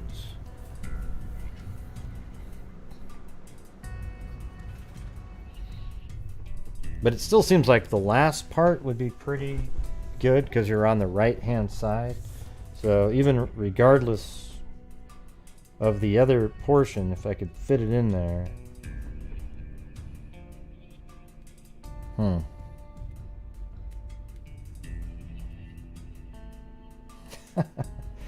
That gets into some crazy math. So I'm not pretending that this is incredibly accurate. Okay. This is just something, I'm going to try to find something on Google at this point. Thank you, Zozo.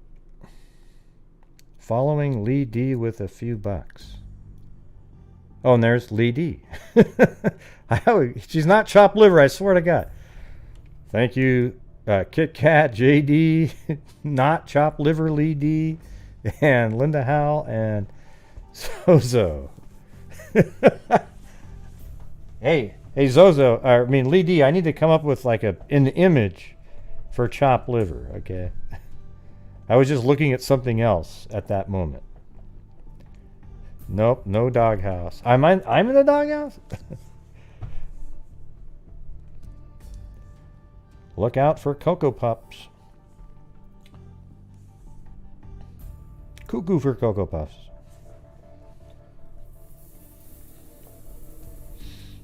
Okay, 7 foot.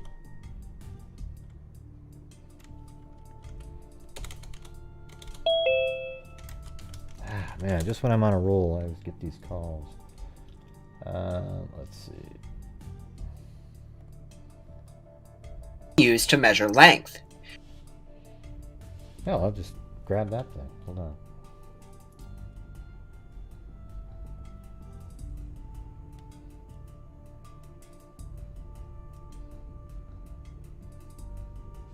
One, 2, 3, 4, 5, 7.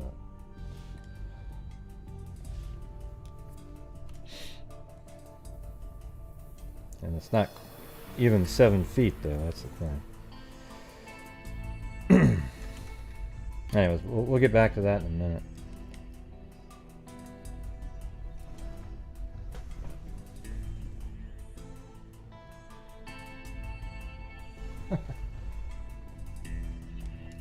Alrighty. 407. Thank you, Kathy Frydenmaker and Charleston Amy, and thank you for your PayPal, Charleston Amy. And Not There Yet. And Angela Vincent. Okay, 407. You're on.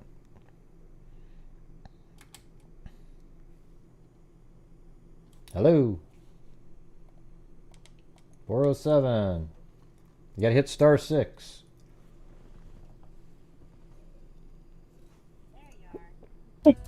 Hey. It's Michelle Nicholas. How are you? Hey, pretty good. How are you doing? I'm good. I'm good. How's everybody in the chat doing? Hey, guys. How you guys doing? Something that's been on my mind the last week, and I did put it in the chat, but I know you didn't see it. And are you there? Yeah, you can't be listening to the show. Oh, yeah. I got to turn my other phone down. Yeah. Okay. What do you think about the possibility of this guy being an ex-employee there at the CPS building?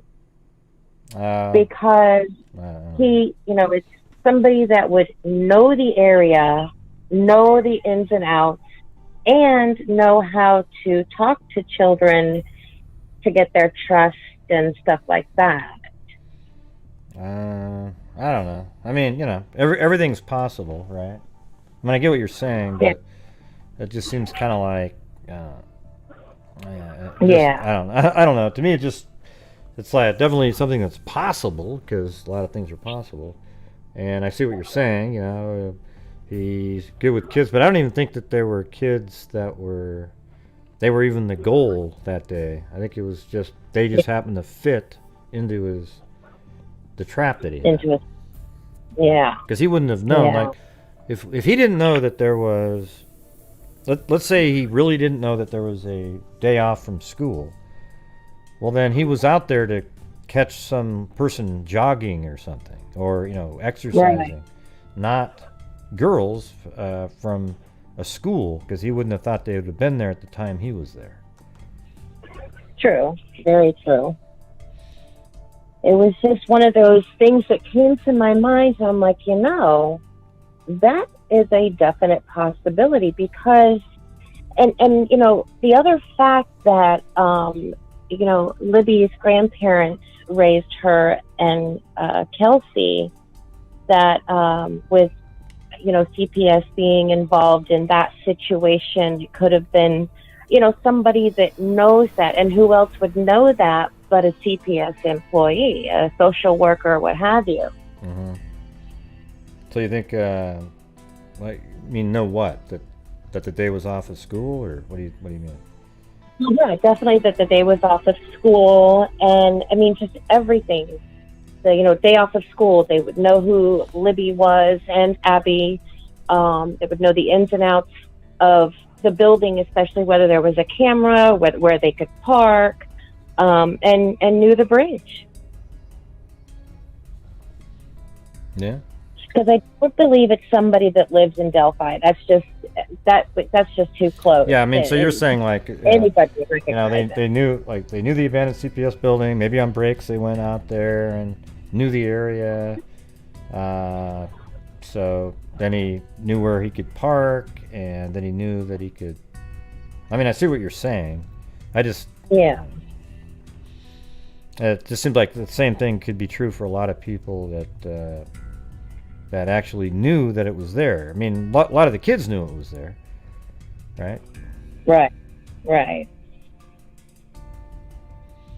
Well, hopefully they will find this crazy maniac and, you know, let them do a public execution. Well, how are you doing other than that? Out in the Good. Yeah. I'm doing fantastic. You know, I had retired from Orange County back in October and opened my salon in November. November 1st was my official opening date. And it's been doing fantastic. And I know it was a chance that I was taking because of COVID.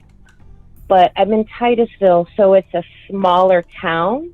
And everybody knows everybody. And, you know, it was kind of risky, but it was actually well worth it because most of the other salons were closed. So when I opened, everybody was like, oh my God.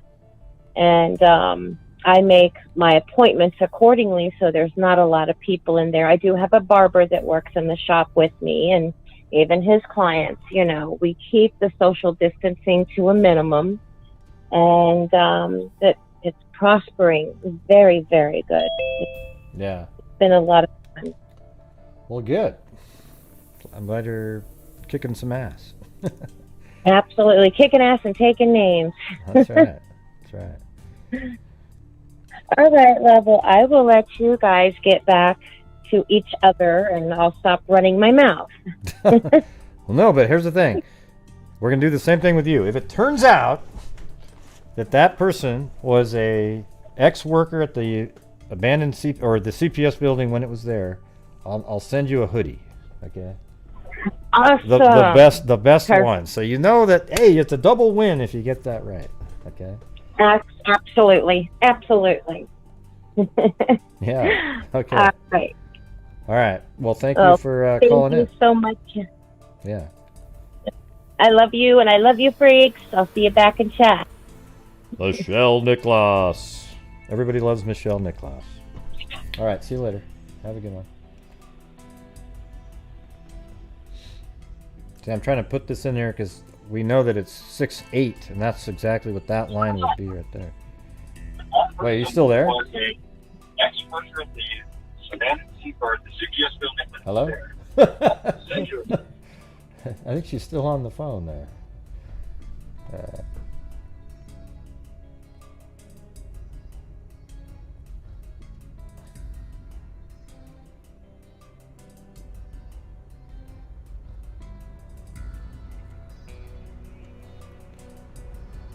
Okay.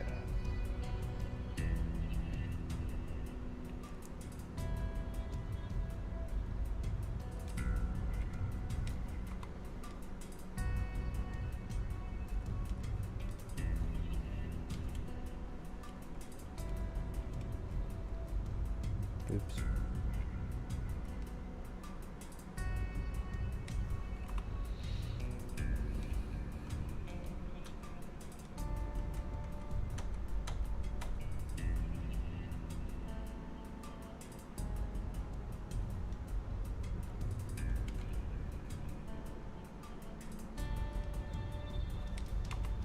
Okay, so now that's 6'8". That's the distance between the two rails. Okay, now we get this other phone call. Hey, Michelle Nicholas, you're still on the phone here. You're still on the phone. I can see it over there. You're still on the call. All right. 978, you're on.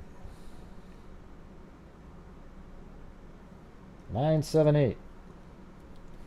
You gotta hit the, you gotta unmute.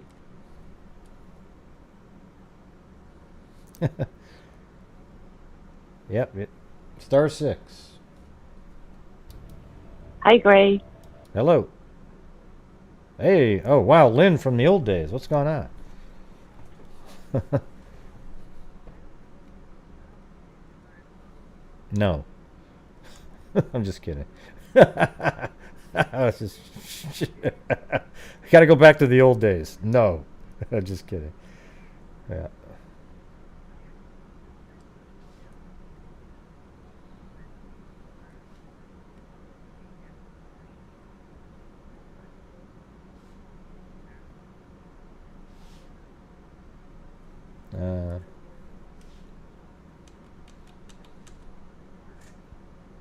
No.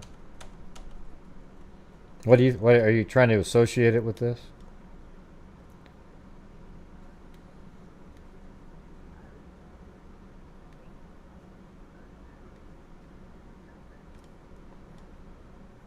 Well, what would be the association with it?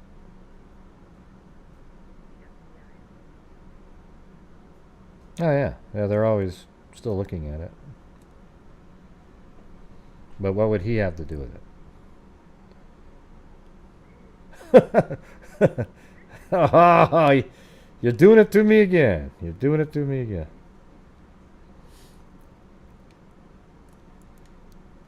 Yes.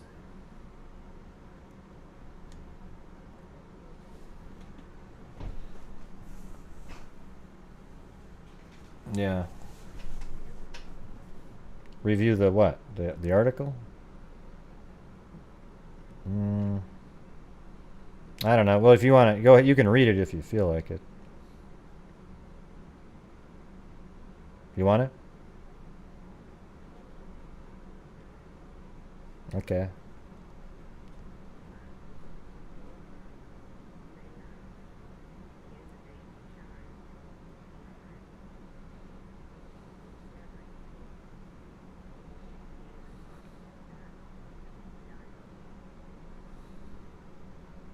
Mm-hmm.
Molotov. Yeah.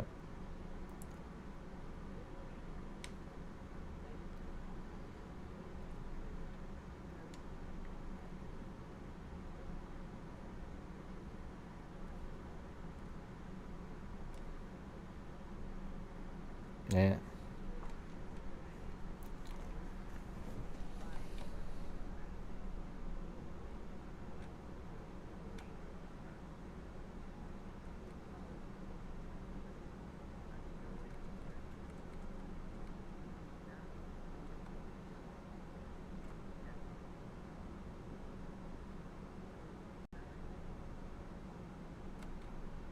Yeah, but what makes you think? But what does this have to do with Delphi? I guess is what I'm saying. I know. I mean, I get what you're trying to get to, but you know. Hmm.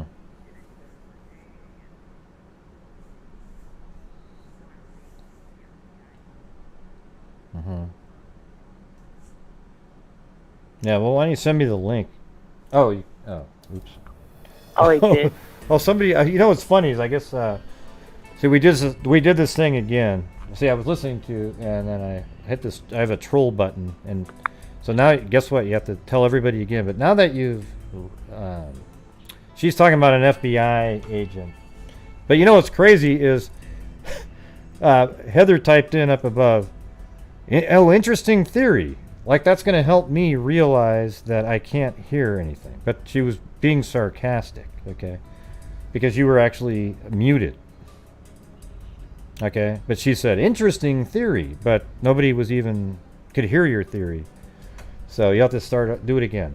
So now that you've done it, you can reword it better the second time, right? Make a case. Here we go. 1, 2, 3, boom. Go ahead. You there? Oh, last week. Yeah, last week. This is Lynn. You guys remember Lynn from back in the day, right? It was only 20 minutes of you explaining. That was 10 minutes, maybe. But, okay, go ahead. One more time. There's a former mayoral candidate charged with murder and killing an Indiana cop at FBI office. It was last week, last Wednesday. Who was the mayor? But they don't have a motive. He's in the hospital. Shane Meehan. He's 44. Charged Thursday with premeditated murder. He killed Greg Ferenczi. He was an FBI task force officer. But there's no motive right now. It happened just like 4 days ago. Yeah, but what, again, so I guess, this person kills an FBI agent, but what makes you think that it's related to the Delphi case? Well, it was in Indiana, and the FBI are overlooking the case, right? I don't know if this agent had anything to do with Delphi searching about that man possibly being a suspect or not. All right. That's all. Yeah. That's all. Okay, you're putting it. You're putting it out there just in case. You never know, right? It's like that's what the psychics do. They bring up everything, and then, yeah. Well, I mean, it just happened last week. Yeah, you got an FBI agent, but what other circumstances are similar? It was during the day. Yeah, during the day. You said 2:15. What else? At 2:15. He went there and nobody noticed him, and then he left and nobody caught him until they found him at the hospital. Yeah.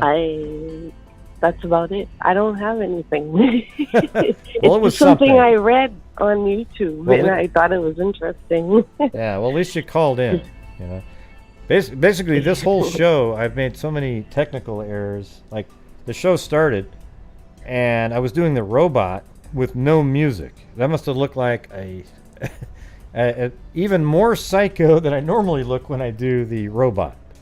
I'm literally doing the robot with no music playing, okay, because something got turned off.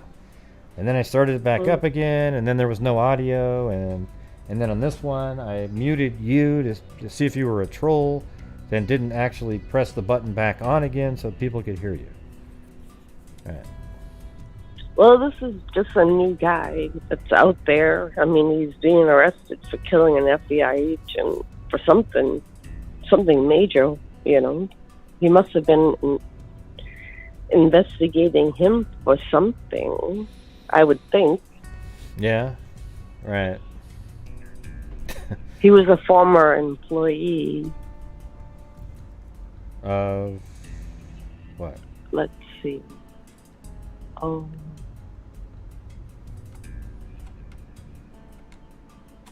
Let me just check here.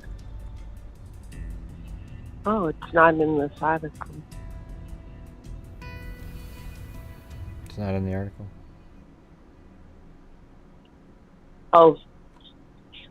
He was a corrections officer in the federal prison in Terre Haute. Terre Haute, yeah. Corrections officer has like a badge, a fake badge or something. Yeah. I thought I mentioned it. And Well, hey, at least you thought of something. You never know, man. Maybe the FBI was looking into that guy for a particular reason. Maybe he was in Indiana for a mayor's conference and went out to the bridge that day, and they tracked him down, and then he killed the FBI agent because they were onto him as being the killer in the Delphi case. Is that what you're saying? As a possibility? it's just a possibility. There you go. See? I don't. Is that where the FBI is investigating the Delphi case? We don't know. No, I don't have a clue where they're probably all over the place. I bet they've even gone out of state looking at stuff. So, all right. What? How you been, Lynn? Any more hurricanes or? Well, we had a bad storm over the weekend. Are you a little nervous living in your high rise after what happened in Miami? I know. Can you imagine that? Yeah, you're just chilling out. Oh my God. And it just collapses. Yeah. Well, we just did a $2 million job, and I had to pay $10,000 last year. Oh, that's right. You had to do upgrades, right? Yeah, it had to be paid within 7 months, and we all had to pay a portion of it. And we had a bank loan. There was nothing we could do about it. You know, we just paid the money. What was it what was it? Done. What were they doing to the building? The outside of the building, they remodeled everything, even our balconies. Took them a year to do the whole outside painting and everything. And, you know, like if there was any cracks, they would fill them. You know, everything is complete here, thank God. Now I don't feel too bad about giving them $10,000, you know. I'd rather give them money than die for no reason, you know. Yeah. Well, good. But it looks good. It looks good. Here's the thing: it came out good. Let me just tell you this though: if I lived in a condo high-rise and they came around and said, "Hey, you guys, we got to upgrade to make this, we feel like it's not as stable as it should be," I would be out of that sucker in the next week. I don't even care what upgrades they do. That means they built it shitty and they're just putting in some sort of band-aids to make it better. You know, there's almost no way you can go in there and like retrofit something. I mean, you have to like put steel in there on every single floor. I don't know. It did take them a year to do a $2 million project, so I can imagine what they were doing. You know, the whole building. Right. And there's 15 floors here. So that was a lot of work. I would imagine. Yeah. But when we had our meeting that day with the HOA, people were so upset. They had to call security, and then they had to call the police because people wouldn't calm down because no one wanted to pay them the money, you know. So a lot of people just left, like you said. They didn't want to pay the money. So right. They sold their places so the next person could pay. I don't know. Well, at least you're all squared away. But hey, yes. Lynn, good to hear from you. Thanks for calling in with your theory, and it's just not a theory, but something that might be connected somehow, right? I like to know what the motive was. That's all. Right. Yeah. All right. Well, thank you for calling in. Okay, thank you. All right, okay, bye-bye. All right, bye-bye.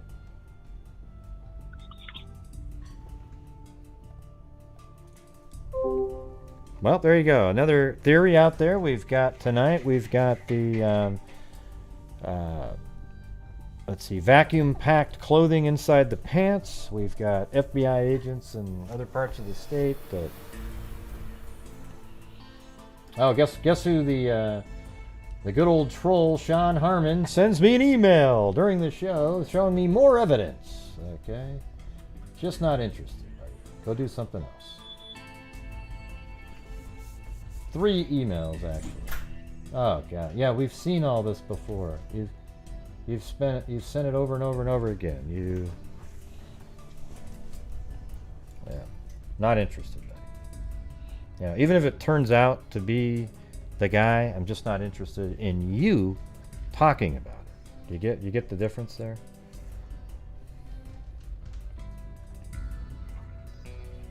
Let's see.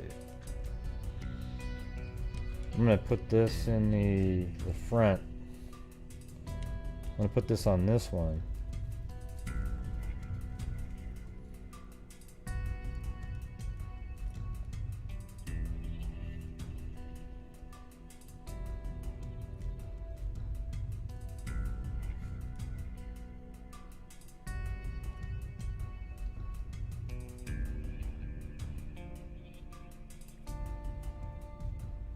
Yeah.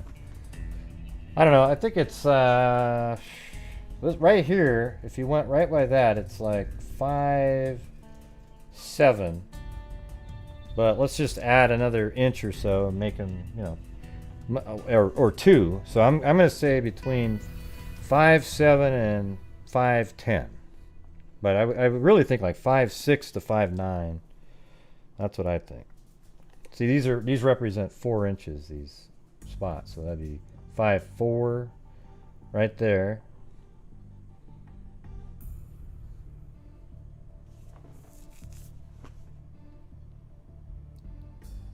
Yeah. And then right here would be 5, 8, just right there. So if you added like another inch, maybe like 5, 7 to 5, 10. How about that? There we go. But it's really crude. I'm not trying to pretend that this is some really technical, like I really think that this is 100% accurate. Okay, we're looking at something at an angle. Looks like I got him in the right spot on the bridge, comparing it to the right rail.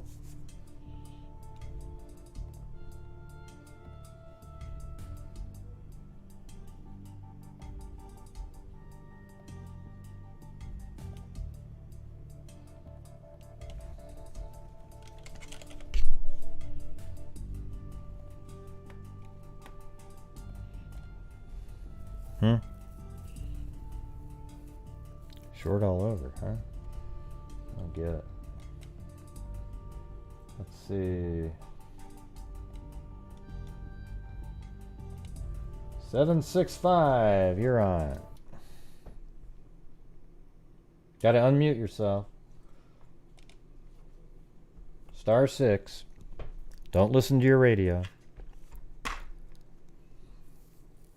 Or computer, whatever the hell you're listening. Hello? 765. Eh, boy. I can't hear you, 765. You didn't do something right. You didn't turn your audio on. Looks like you're unmuted, but hello? You gotta unmute yourself. 765. *6.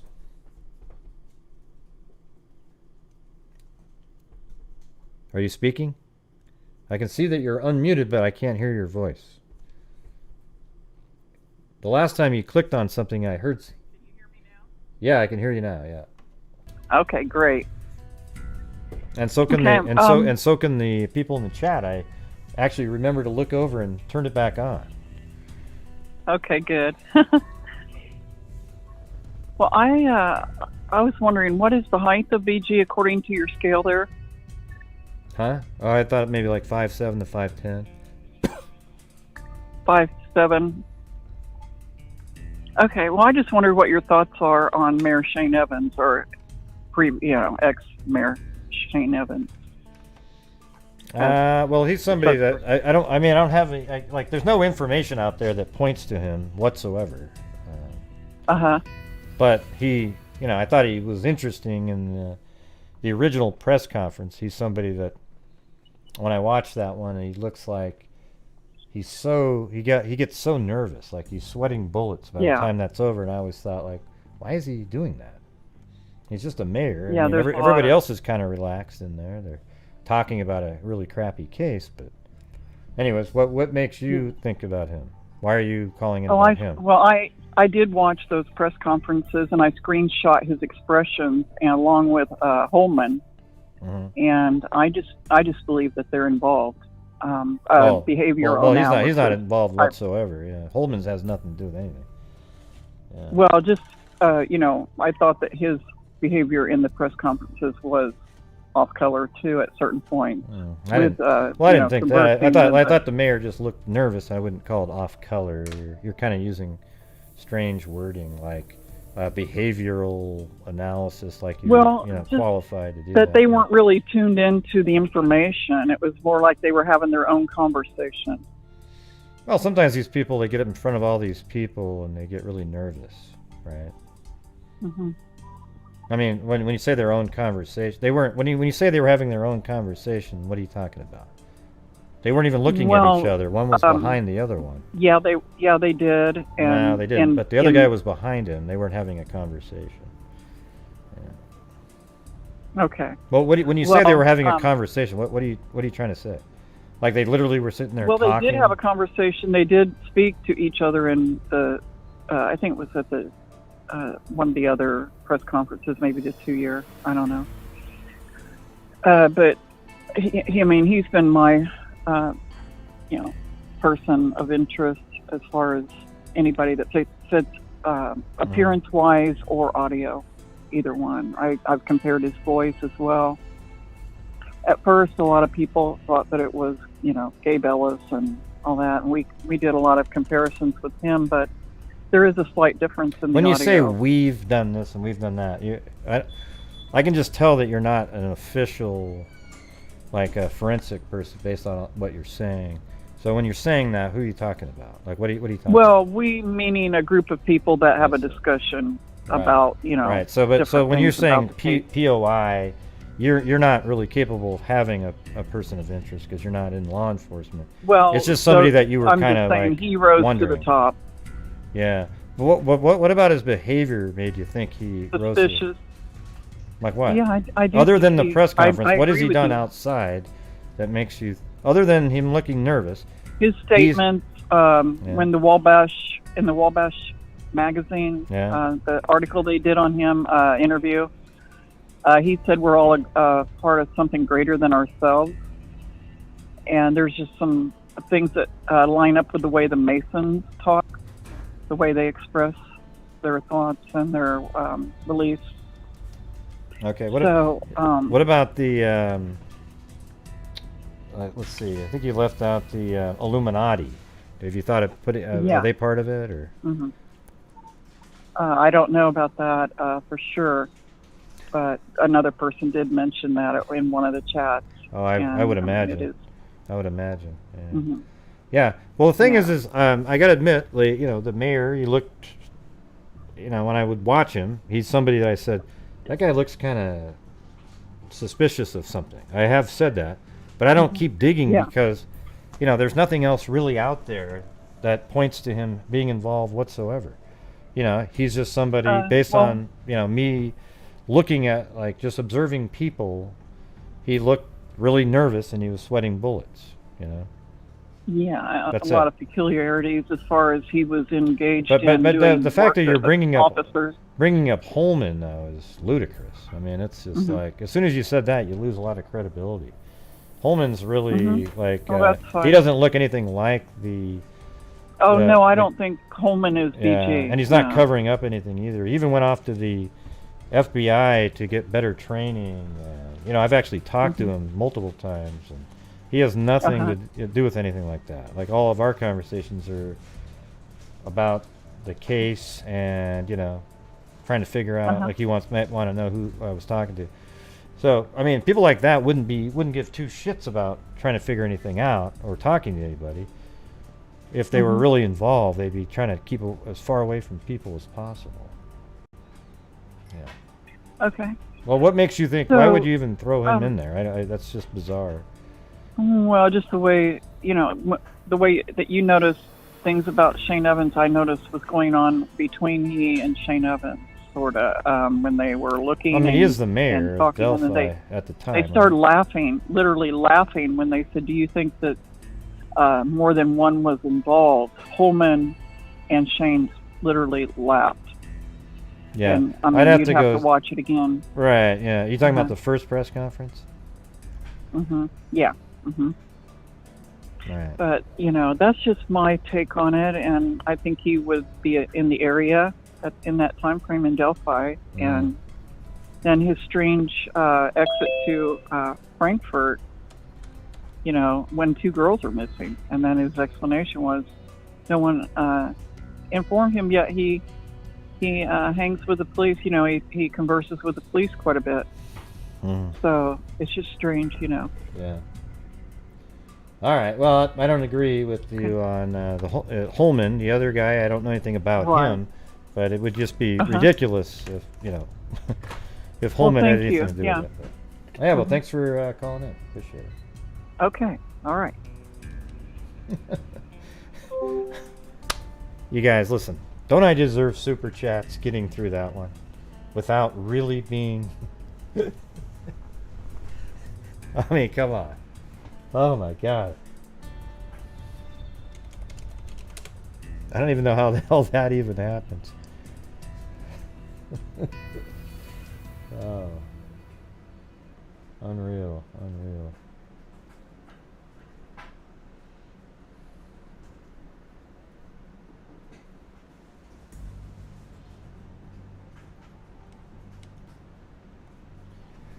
All right.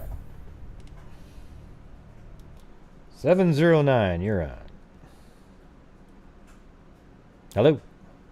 Gotta hit the... Yep. Yeah, I can hear you. Yep. What's going on? Okay. All right. Who's this? So I'm watching your screen right now. Also, well, one thing I want to say, thanks for looking into this, going through all the effort. I mean, I know it's not easy, taking your free time and just putting all this together. So just looking at your chart, just 2 things. One more immediate and one more of like a question. Well, you're looking at the chat. What were you saying? You're looking at the what? The chat? No. So I'm on my phone right now, so I apologize. I'm actually not looking at the stream immediately, but I was there, looking at it 5 minutes ago, where you're measuring the guy's height. Yeah, like I said, it's just a completely, it's not precise whatsoever at all. It's just, that's where he was located. Lined him up with the little. Yeah, I don't have any confidence that it's 100% accurate. That's why I have a range on there. Oh, of course not. And just what I'm trying to put, what I was gonna, just for food for thought. They're on they're stepping. Everyone involved in that shot, they're stepping across some rails, right? It's not just like a straight boardwalk. There's gaps in between that they gotta step. The fellow looks like he's slouched. And I think I remember on another stream somewhere, they were talking about the gait of how this guy walks, but the clip is so short. What's released to the public, I mean, you can't really establish anything from it. So it would be interesting if they release further video of this guy, which apparently they do. My understanding is that that shot we got is a magnified, zoomed in. Well, I was the one that, I'm just going to tell you, I'm the one that put all that out there. Everybody was thinking it was a photograph, and I know that it was a larger video, cropped out. There isn't more quality video to watch him walk, though. That's it. What you got right there? Because right at that point, she put the phone down, and then or lower, and started filming her pants or something like that, and had no more extra. There's no more frames. They would have released every single bit of it. The walking cycle part of it. People out there are saying, "Oh, well, look at that! I can see him limping." No, well, you can't, because it's only 58 frames, which is 2 seconds, and we don't have. He could be stepping over something, a gap. There aren't too many gaps, but you want to place your foot on an actual railroad tie. Okay, so yeah, we've said many times. I actually have a video on here. That's the full video of somebody else out there, but my friend Beth took a video of another person on the bridge from the exact spot Libby was standing, and that person walked down the bridge, and you can see how small they are in the video. And then when you crop it out, zoom it in, you get the same blurry you can't make out features on somebody's face that well. So there you go. Yeah. I mean, and it also brings up the fact too, like even with that, I mean, it's hard, like with the features, back on that with the face. I mean, I've seen other people try to make comparisons or whatnot, but I'm like, yeah, but that's not a lot of salt to hold on to that, because I mean, their face, like light can just change the way someone's faces look in between 50, like what was it, 52 frames? I mean, like 58. You need something, like there needs to be more to draw any sort of consistency. Not to sound like a wannabe skeptic, but I'm just like, it just seems that the crux of it just is having more video. Unfortunately, is what it sounds like. I think somebody, if they play that, would recognize him. Somebody out there, if the right person sees it, and then you just play the voice. They need to, even if it's just playing the loop. You probably haven't seen my channel before, but I made a loop where I actually stabilized him, and stabilized the bridge so that you could see the way he moved. Where the one that they released is sort of this weird thing where it's like the middle of his body stabilized, and that doesn't help people at all to see how he might sort of swing or something. So I made one that's out there a while back. I tried a version of it a long time ago. I just don't think it's, I mean, the best thing to do, the sketches suck, okay?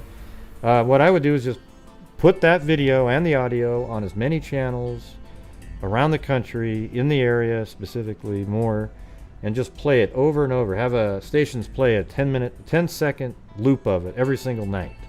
And then maybe somebody will say, oh, wow. Right? You just never know. That's about the only thing. The sketches don't work, in my opinion. They're just totally... You got a young face and an old person, and then it's somewhere in between, they say, too. Right. And then back to that thought, and I don't mean to shift this around like wildly. Just more of a question. So this happened in February 2017, correct? The murders. Yeah, February 13th. Yeah. So with that time frame, and in between that, there was two different sketches of a wildly different sketches, just wildly different of drops of a suspect. I mean, they were diametrically different from one another. And then back to what the other caller said, and I'm sorry, I'm not trying to put anyone down, but just kind of the conspiracy theories. I mean, cover-ups, like, I'm not trying to go down that rabbit hole.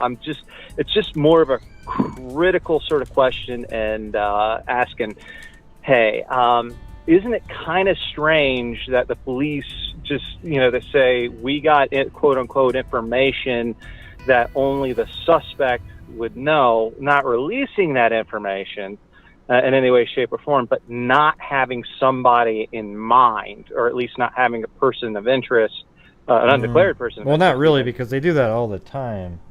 They keep things that only the killer would know, so that when you got these crazy people calling in with, oh, I know, like some people pretend that they're confessing, and they come up, if you told them what it was, they'd say it, and then there's nothing left to be able to verify it. So they have stuff that they don't want to get out there in the public, so that only the killer knows it.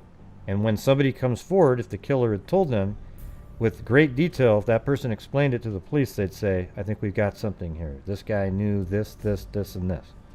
See, that's why they do that. It has nothing to do with them knowing who the person is. Right. And with that being said, and I know you're not law enforcement, but with that being said, do you believe that there's a threshold to where, hey, maybe we should hold on to this information because, like what you're saying, you got people who probably false confess, for this, or to the point to where, hey, so much time's going on, we don't want this to be a cold case. Well, it already is a cold case, but yeah, I think I've already met that. I don't know if you ever listen to the show, but we've talked about that exact same thing like 10 times. But I think we're at a point where, they might only have, one of the only things they might have left are the quote signatures. So now they're at a spot where, if the signature is something like an item, like a doll, Who the hell knows? I'm just throwing it out there, like a doll or something, right? Well, then maybe if you showed the doll, somebody out there would go, holy crap, Uncle Jimmy has one just like that. He makes those things. And come forward, but yet you're giving away that one signature that you have, right? So then it's like, that's the trade-off. And there's some people that think they should put out more information. Like Robert Ives said that many times. Right. And it's kind of weird to think about that because the bodies were discovered by a public search group. So it's not as if, you know, and just correct me if I'm wrong. I'm just throwing this out there. I mean, just please be critical to me. You know, I'm just for general, just, you know, I'm just a civilian trying to keep interested, seeing what they can do. If, you know, when like these bodies were discovered by a public search group, a public search party, they were discovered by, you know, quote unquote other pedestrian civilians who volunteered. So facts about this case, I mean, it's not like it's completely 100% top secret. There are other people who are not law enforcement who know more about this case and are choosing or probably have been directed to, you know, not spill any more beans about it for the integrity of the investigation, I would assume. Well, some people have, though. Some people have. Like, there's a guy that was apparently one of the, like, Erskines. You know, he was, you know, they say he was there, and he wrote down this whole Facebook post to somebody, and I have that. I just choose not to talk about it, but other people have brought that up there. And I was told that, the family was told that wasn't accurate, what he said. So anyways, what was the final? I think you were about to ask a question at the end. No, I was just putting that out there. It's just, I don't know, like, I guess part of me, like, would listen to, like, looking at the chat and some of the other callers, and mind you, I'm not trying to put anyone down. I'm not like that type of person, but it just, it just seems kind of wild to think that it's like some sort of conspiracy. I mean, could someone be protecting someone just due to the fact that, you know, you know, a lot of people were interviewed, you get two different SketchUps. Could someone trying to be protected out of scrutiny? Maybe they're not a suspect, but they're just being protected out of scrutiny. They're involved. They know something better. Well, it might be pretty tough with since the FBI has been on the case since the beginning, so it'd be pretty tough to have somebody covering something up because they're sort of like way beyond those kind of. They'd be like, oh shit, did you see what? They're probably even paying attention to other people, right? What they're doing, and I don't know. I feel like it's just some random person that went in there, you know, may have been familiar. He's a serial killer type person. Not to say that he has the prerequisite number of kills, and he was there hunting for people that day. And Abby and Libby just fit into the trap of him. Like the one that he had planned out, they fit into it.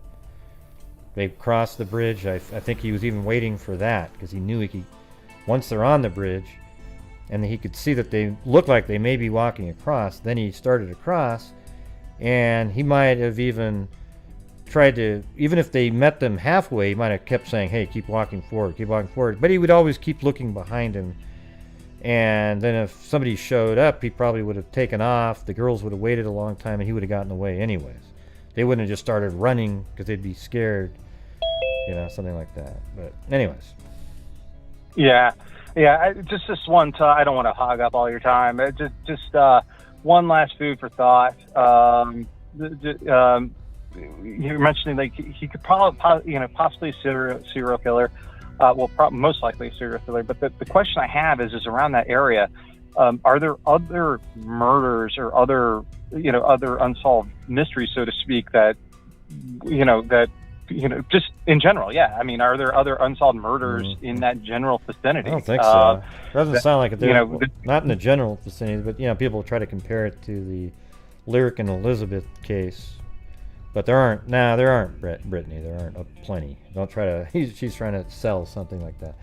No, there's none that are similar to that one around there, or people. You know, we'd be talking about them all the time.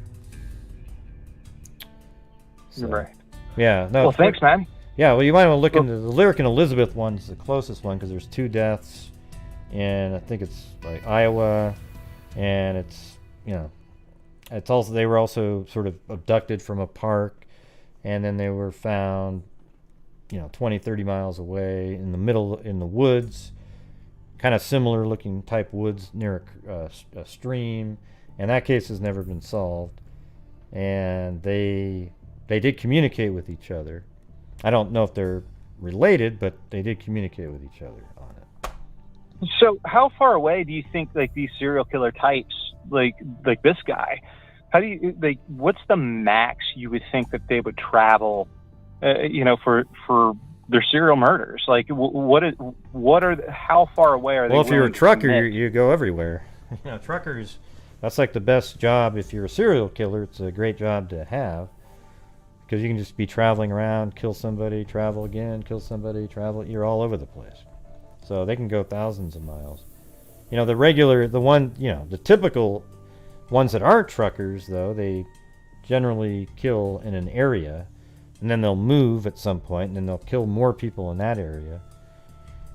So I haven't found anything that looked like it was an exact match. And the problem is people think, oh, wow, he probably wants to go to another railroad track bridge somewhere with a creek, and he's really into creeks. We don't have a clue what he's into.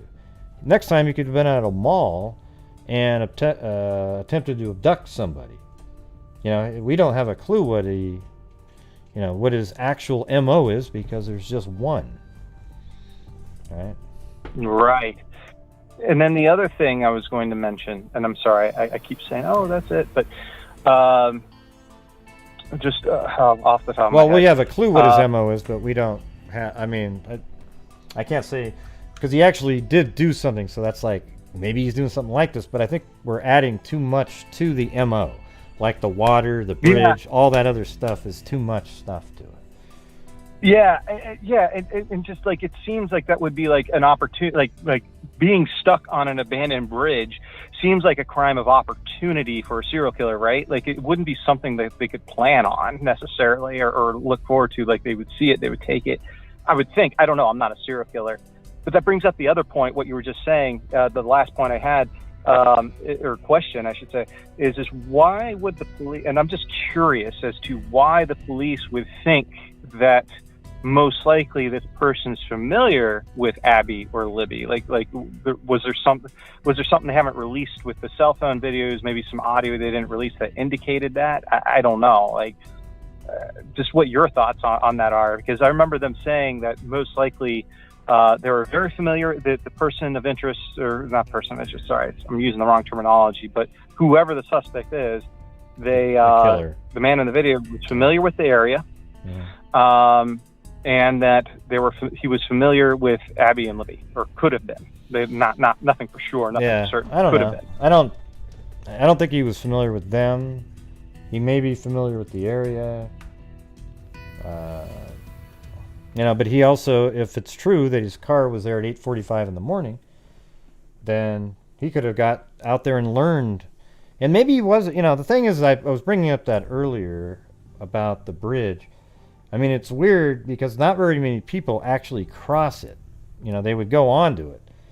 So that could have been an opportunity. Like maybe he knew the area really well. Because it could have been like he was just waiting for people to be out there alone with nobody else around. Because when Abby and Libby were there, the only people past the 501 head trail was him and Abby and Libby. That's it. There's nobody else out there in front of him. So he might have, if they'd gone down the 505 trail, he might have done something to him down there. Yeah, we don't really know for sure, That's the thing. So then the bridge wouldn't even have been part of the story had he done that, right? But he just happened to, wouldn't even been part of it. It just would have been, oh, wow, they were found down here. And so. Yeah, and then how would you, and that was the other thing that makes me so curious. Two human beings, again, I'm not a serial killer. I do martial arts and whatnot. A lot of folks do, probably who are watching your channel, they probably are involved in that. But, it's really difficult, even if it's like a child even for like a tall male, to coerce, unless they had a firearm maybe, to do anything. You know, two people, one, yes, but two, I mean, that's two healthy, you know, teenagers, 13, 14, you know, 12 to 14 years old. I mean, that's not, you know, that couldn't possibly have been easy, not with, you know, and then to murder them, you know, at once. Like, I don't, it's hard to wrap my head around. I'm sorry. Again, I'm not a serial killer, right? Like, so well, I don't. Hey, listen. We don't know, man. We don't know. I'm just kidding. Yeah. But anyways, yeah, appreciate you calling in. I got another caller here, but good stuff. Good stuff. Appreciate it. Yeah, thank you. Have a good one. Thanks. Bye. All right, thank you up there to Hoosier Cold Cases. He was one of the people that were hanging out the other night, and on let's see, Shogun Love, Angela Vincent, Amber Maiden, Incognito Society, thank you, and also Gloria Batari, and Kristen Cure, and Kevin Brown. Come on down. Thank you. Appreciate it. Yeah, so, you know, it is kind of interesting. I mean, if the girls had gone down the 505 trail, would they have been killed going down there? Because at that moment, the killer knew that there was nobody in front of them anywhere. I think that's obvious. And then, you know, Cheyenne and some other people started showing up. And so did the, you know, flannel shirt guy. He got there. But this is all way after that.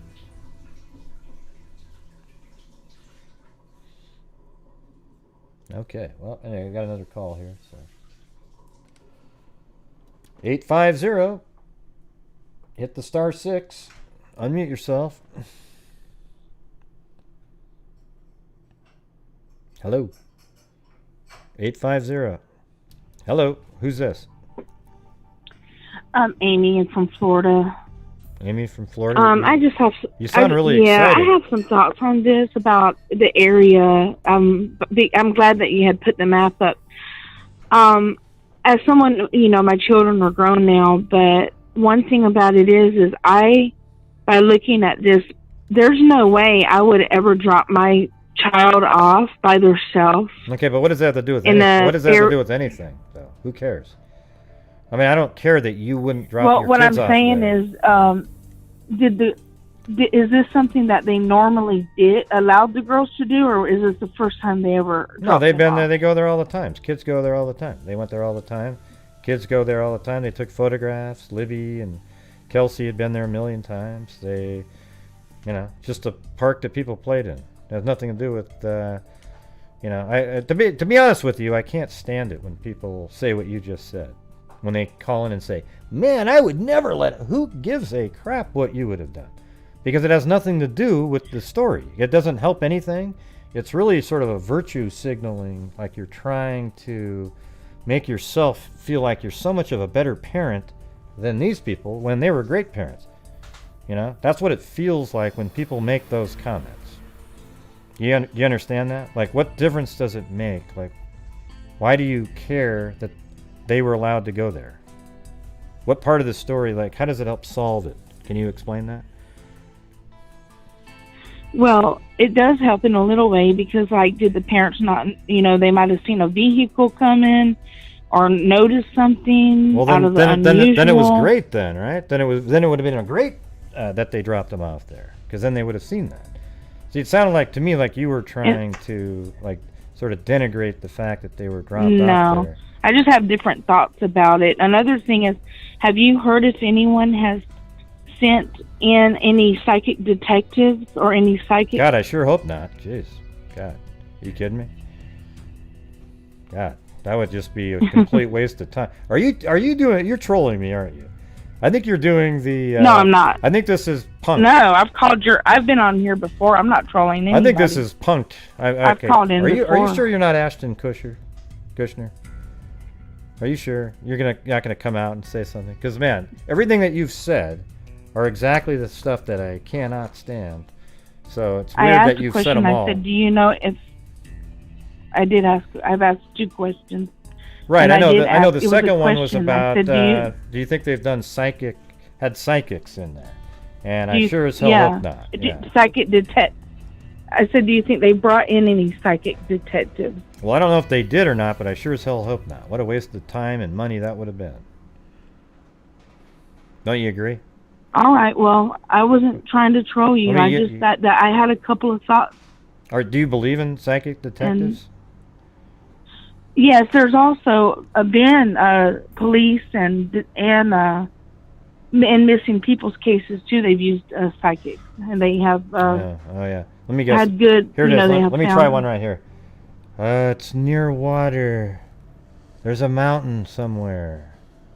I see a house. Oh, hey, I nailed it. Right? Yeah, I don't believe in that stuff at all. Plus, I also, the kids were dropped off there all the time. People went there hiking, walking. They go there all the time. So it's not really unusual at all for kids to go there and take photographs and walk around. They're just here's what the problem is. And the only problem is that there was a psycho killer hanging out on the trails that day. Okay? So even if you wouldn't have let your kids go there, that's because you probably live in a city or a town that has crime, right? The thing is this town was safe for years, so they were still living like how I got to be when I was a kid. Back in 1975 and 80, through those years, my mom would say, hey, just be back before dinner, and we'd be out on bikes riding all the hell everywhere. Okay? Nowadays, your kids have leashes on them with a lock. You basically have a drone hovering above their heads all day. They don't have any freedom at all because the society is a nightmare at this point. Okay, but it's not like that in those small towns. What happened was a psycho showed up and was a killer. Do you agree with that? Well, that too, yeah. I'm just asking about that because there's a show that I have watched on TV called Psychic Detectives where they have actually brought people in to solve crimes, and that's the only reason I was asking if if they've done that in this case. Yeah, but what about the first part that's what I was talking about how you well, were saying... the first part of it was more or less like just concern for the girls' safety and why they were left out there alone. That's all. Mm-hmm. Yeah, well, they weren't. They were together. They were out there just hanging out. Like they always. I meant like without an adult or anything. Oh, okay. Well, yeah. I mean, that's all I was thinking. Yeah. Well, without having adult supervision. That's the only thing I was thinking about. No, I get what you're saying, but what? But I'll let you go. What was it leading to? I'll let you go. I'm not trolling you, so. Okay, good. Well, I just that was a couple. Well, the reason I thought I just had a couple of thoughts. Well, I get what you're saying, but the reason I thought that is because that's one of the things that I bring up a lot. Is that first question? Then the second one is literally. We even talked about it last night. It shows up in 90% of my shows. Because the psychic... I wasn't on. I didn't hear. I wasn't. I didn't. I wasn't on last night, so I missed that one. Yeah. Well, it wasn't just last night. Like I said, it was 90% of my shows. I literally bash psychics into oblivion. I think that they are bloodsuckers. Oh, I don't know. I'm new to. I've only watched your show like 2 times. Oh, okay. I haven't. I'm new to. Okay. I'm new to your show, so I'm not. Okay. Well, you would have that part for sure. That's why I thought you were goofing around. You even laughed when I said it, but I guess it was real. All right, you set me straight. All right. Anyways, thanks for calling in. Appreciate it. Okay. Have a good one. Okay. Bye. All right. Bye. Reggie, you're so mean. No, I'm not mean at all. I don't do psychics, and I don't sit there and blame people because they were dropped off to play like they always did. Okay. All right. That's always been there. I say the same thing every time. If you're a guy, I say the same thing. Has nothing to do with anything. All right? So don't get offended, everybody. I know that maybe you would think, yeah, well, gosh, I wouldn't let my kids there either. Well, great. Just don't say it out loud, okay? Because it's absolutely meaningless to the case. It has nothing to do with it at all.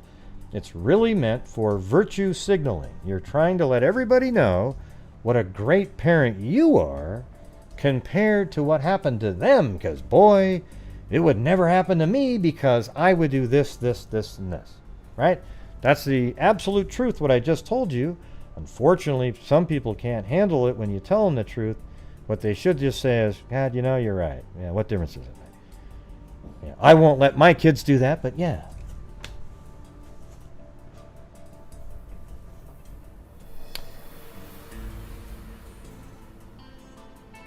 Let's see.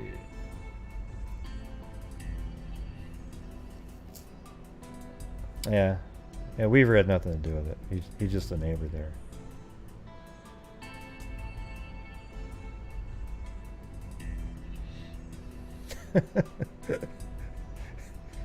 Come on, everybody.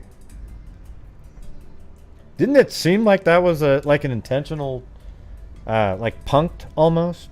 Because it was two specific things that I talk about.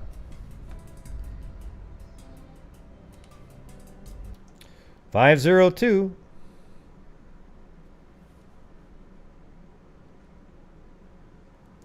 $502. You have to hit the *6. Yes, who's this? Hello, Gray? Yeah, who's this? Oh yeah, I'm not taking calls from you, buddy. Have a good one. Yeah. That was the whack job Sean Harmon. I can't talk to him. His dad died, and he's still trashing him into oblivion. Yeah. Oh, and you won't be able to call back in, Sean, unfortunately.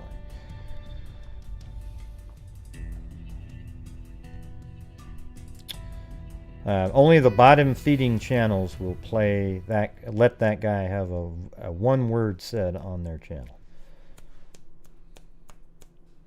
I mean, in terms of getting out what he wanted to say, you can forget it. God. Yeah, his dad died, and he's still out there trashing him. You know, here's the thing.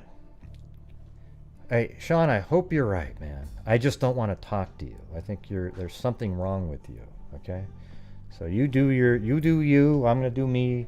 Leave me out of your godforsaken thought process. You're just like a troll. He sends me emails, and, you know, I didn't respond to him quick enough on Facebook, so he blocked me. He types in all this stuff, and he's like, hey, you were just mad I didn't go on your show. And I go, dude, no. You could have came on my show.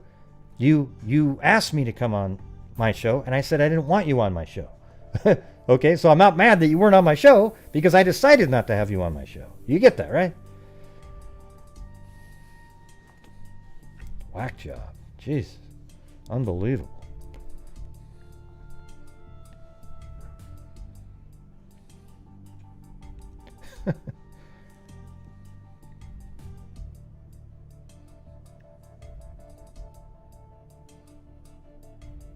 Yeah, hey, don't even type in what that guy says, Charles, okay? I'm going to have to remove your comment because it's ridiculous, all right? And then people went, what? Wow, let me hear it too. Let me hear it too. All right, as soon as you type that in, another crazy psycho that's into conspiracy theories believed what you typed in.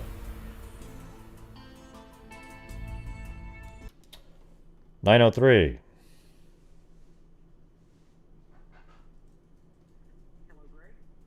Yeah, who's this? Hey, it's Brad from Texas. How's it going? How you doing? Hey, I wanted to call in tonight and give you a psychic reading. Oh, cool. What is it? No, I'm absolutely joking about that. You better be. I'm on the same page with you. Yes, sir. Yeah, I have. Yeah, I don't even get started on them. Anyway, hey, I wanted to call in. I listened to your show last week with the gentleman that had the information, or the I'm trying to think of how to say this, kind of the insider information from when the case first started. One of the parts that he had said was the part about, I'm like him, I don't like saying it either, but Libby being dragged and her having the bruises on her wrist. That day she had on a short sleeve shirt, right? Why couldn't DNA or touch DNA be taken from the hands or the wrist? Well, maybe I don't know. Maybe she was in the water. I don't know. The thing is apparently they only had one little DNA swab on the shoulder of a jacket. And and that's what I was about to say is maybe they could have gloves on, but it sounds like if they're the thing is with touch DNA, you can just transfer it all over the place. So you could even have a pair of gloves on that were sitting on a counter somewhere, and somebody touched the counter, you get the DNA on the glove, then he's got the gloves on, then he touches the shoulder, now it leads back to a waitress in Des Moines. It's like yeah, that's just so kind of it's such a sketchy thing, like you were saying, with the touch DNA, is it even the killer? But I was just thinking about that when I was listening to you guys talk about that. He was thinking, maybe it didn't look like in the pictures in the video that he had any gloves on, but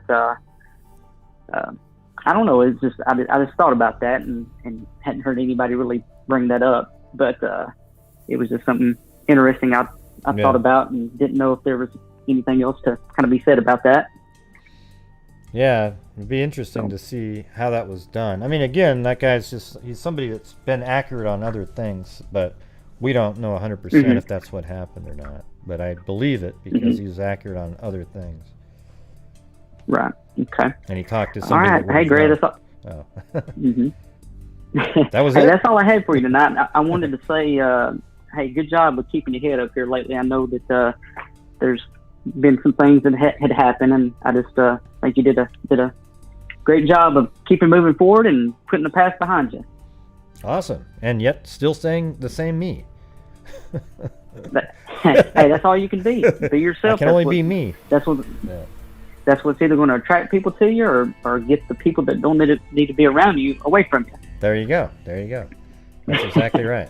All right. I'll save my psychic reading for next time. How about that? Okay. Well, thanks. That's Brad from Texas. Have a great night. Thank you. All right. Have a good one. See you. Bye-bye.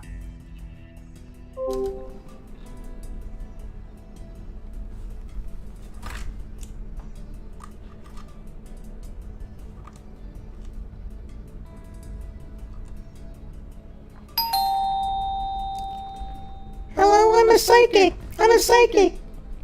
Say something. Hello, who is this? Who's calling? Who is this? Well, if you're a psychic, why are you asking who called?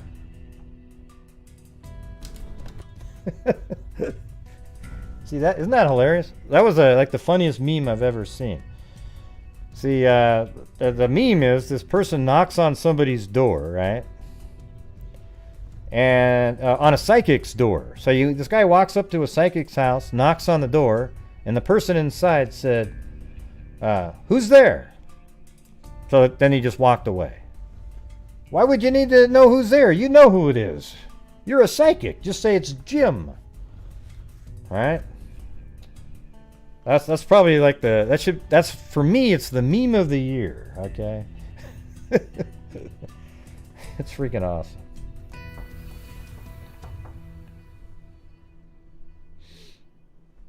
Yeah. Anyways, so my little sort of rough attempt at a height is 5'7" to 5'10". Okay, there you go. But it was really cool to see the overlap of the, to see the lines completely lining up like that. 574, you're on.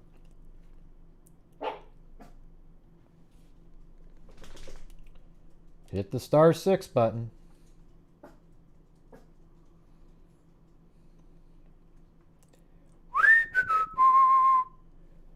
Hit the *6, 574.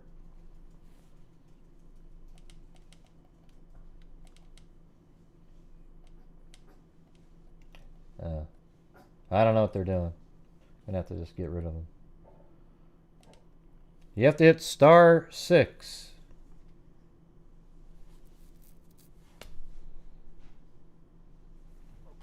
Yeah. Yeah, yep. Oh, sorry about that. Sorry about that. Who's that? Hey, this is Ronnie Bald. Yeah. What's going on? Yeah, there was a murder that had happened about an hour's drive from Delphi in 2013. It was a Heather Endicott, and the similarities are very close to what went on in Delphi, I think. But not in the area. Not in the area, but like an hour away, right? Yeah, it was an hour away, and it's real close to that Hoosier Highway there. It's right off of 25, Warsaw, Indiana. Heather Endicott. And there was even a bomb threat after the murder, just like they did at the Delphi at the Indiana Packers. They had a bomb threat. And they called in, someone called a bomb threat in a local restaurant that was right where the body was found, right beside of water. She was wrapped up in a carpet and thrown in the water. But wasn't the bomb threat used to just be able to get people out of there to check some boots that they wanted to look at? Well, yeah, I think that was true on the Delphi deal, but... Okay, then that would make them not really related, right? Because that was a law enforcement use or something, maybe, to get them all to run out without. And then what's the wrapped in a carpet? So what happened in that case? Yeah, it was. They never did find the killer. Just went cold. It was in 2000. I was thinking it was earlier than 2001, something like that. It was long before the Delphi murders, but it was a girl by the name of Heather Endicott. Yeah. How do you spell it? Endicott. And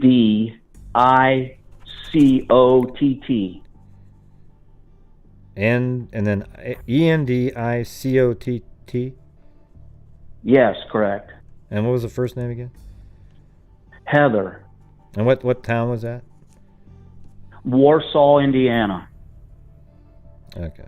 I was actually living in that town when that happened. That's somebody's why I remember. Saying something. They think they know who you are, and they said, "Ask them about the 6 minutes of audio." Is that you? Yeah. Well, what about? I had heard that there was more audio in the first press conference at Delphi, the very first one when they first revealed the audio.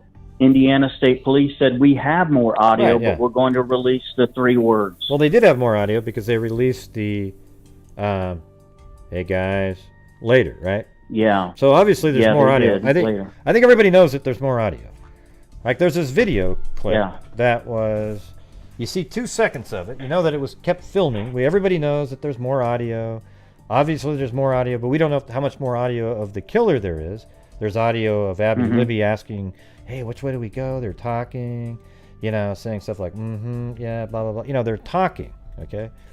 So there's stuff on there. Yeah. There is other audio, everybody. We don't know if there's 6 minutes of anything, though. It could have just be 2 minutes long. It could be 20 minutes long. It could be all kinds of, she could have put it in her pocket and it kept recording video that would be black, but then audio through the, the clothing. You'd still hear something. Do you think the killer only said the 4 words, guys down the hill, and that was it? No, I'm sure he said more words at some point, but I don't. Yeah, that's always been a question mark. Why to me? Why there might be like more. words that are like kind of hard to be in public for the family to hear forever. Like they might be things that are really creepy. I see. Just, kind of just ominous sounding. Yeah. But anyways. Okay. Well, that's all I had, and I thought I'd share that with you. Okay, man. Cool. Appreciate it. Later. Have a good one. Yeah. All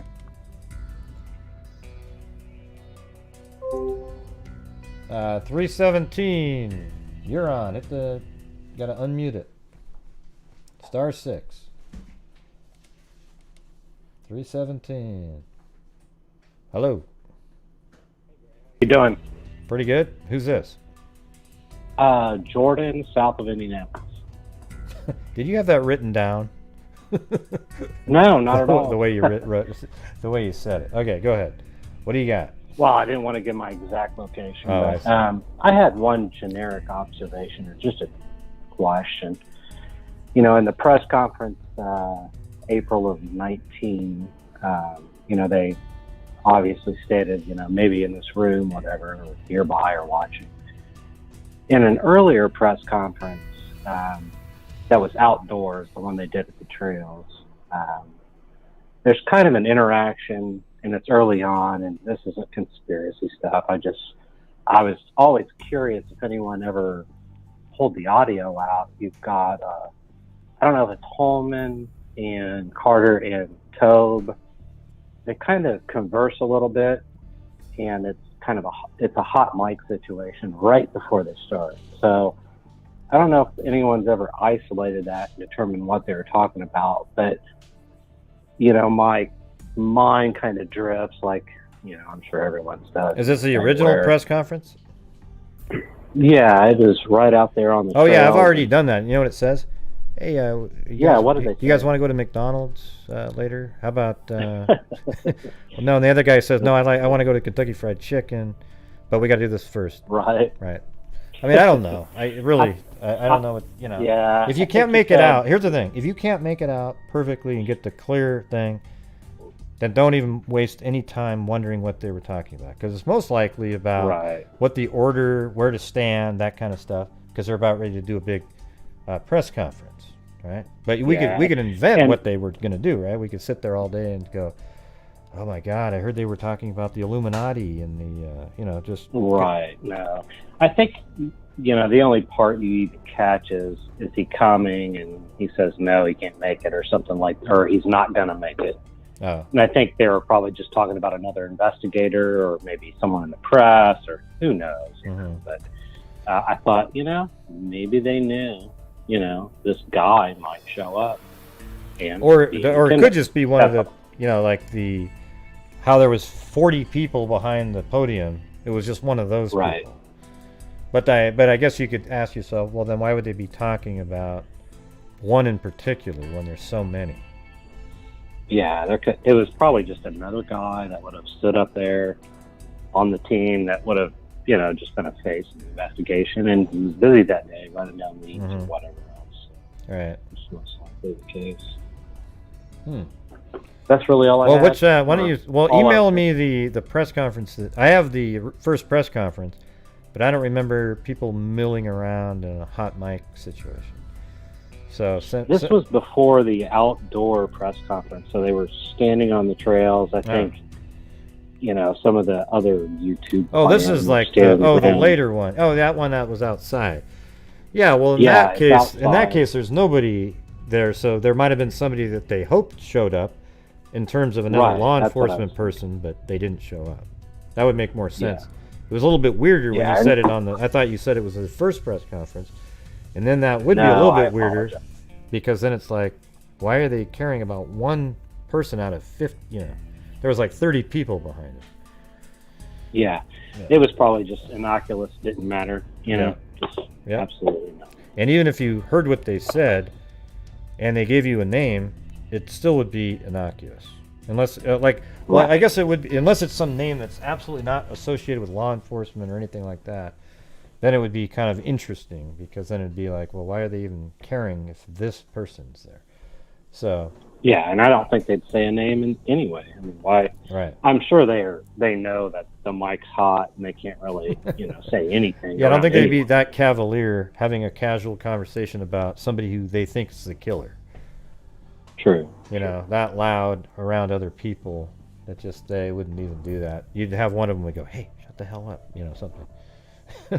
Yeah, so I have a crazy story that it's nothing personal. It's just stuff I've read over the years, and it's this really hidden story. It's about an offender that doesn't get out much, and I'm not going to throw in the conspiracy thing about, you know, thinking it's a serial killer connected to this guy's brother or anything, but we've chatted about Larry Hall in the past, the guy who's in federal prison for Jessica Roach's murder in Illinois. He brought her over state lines. But this guy, he had gone to Minnesota for some kind of a Civil War reenactment or a car show or whatever else he was involved in. And this woman gives an account of him. Eventually, she identifies him in a lineup, and he was never prosecuted for this case. But so she wakes up one night, and this guy is standing at the end of her bed.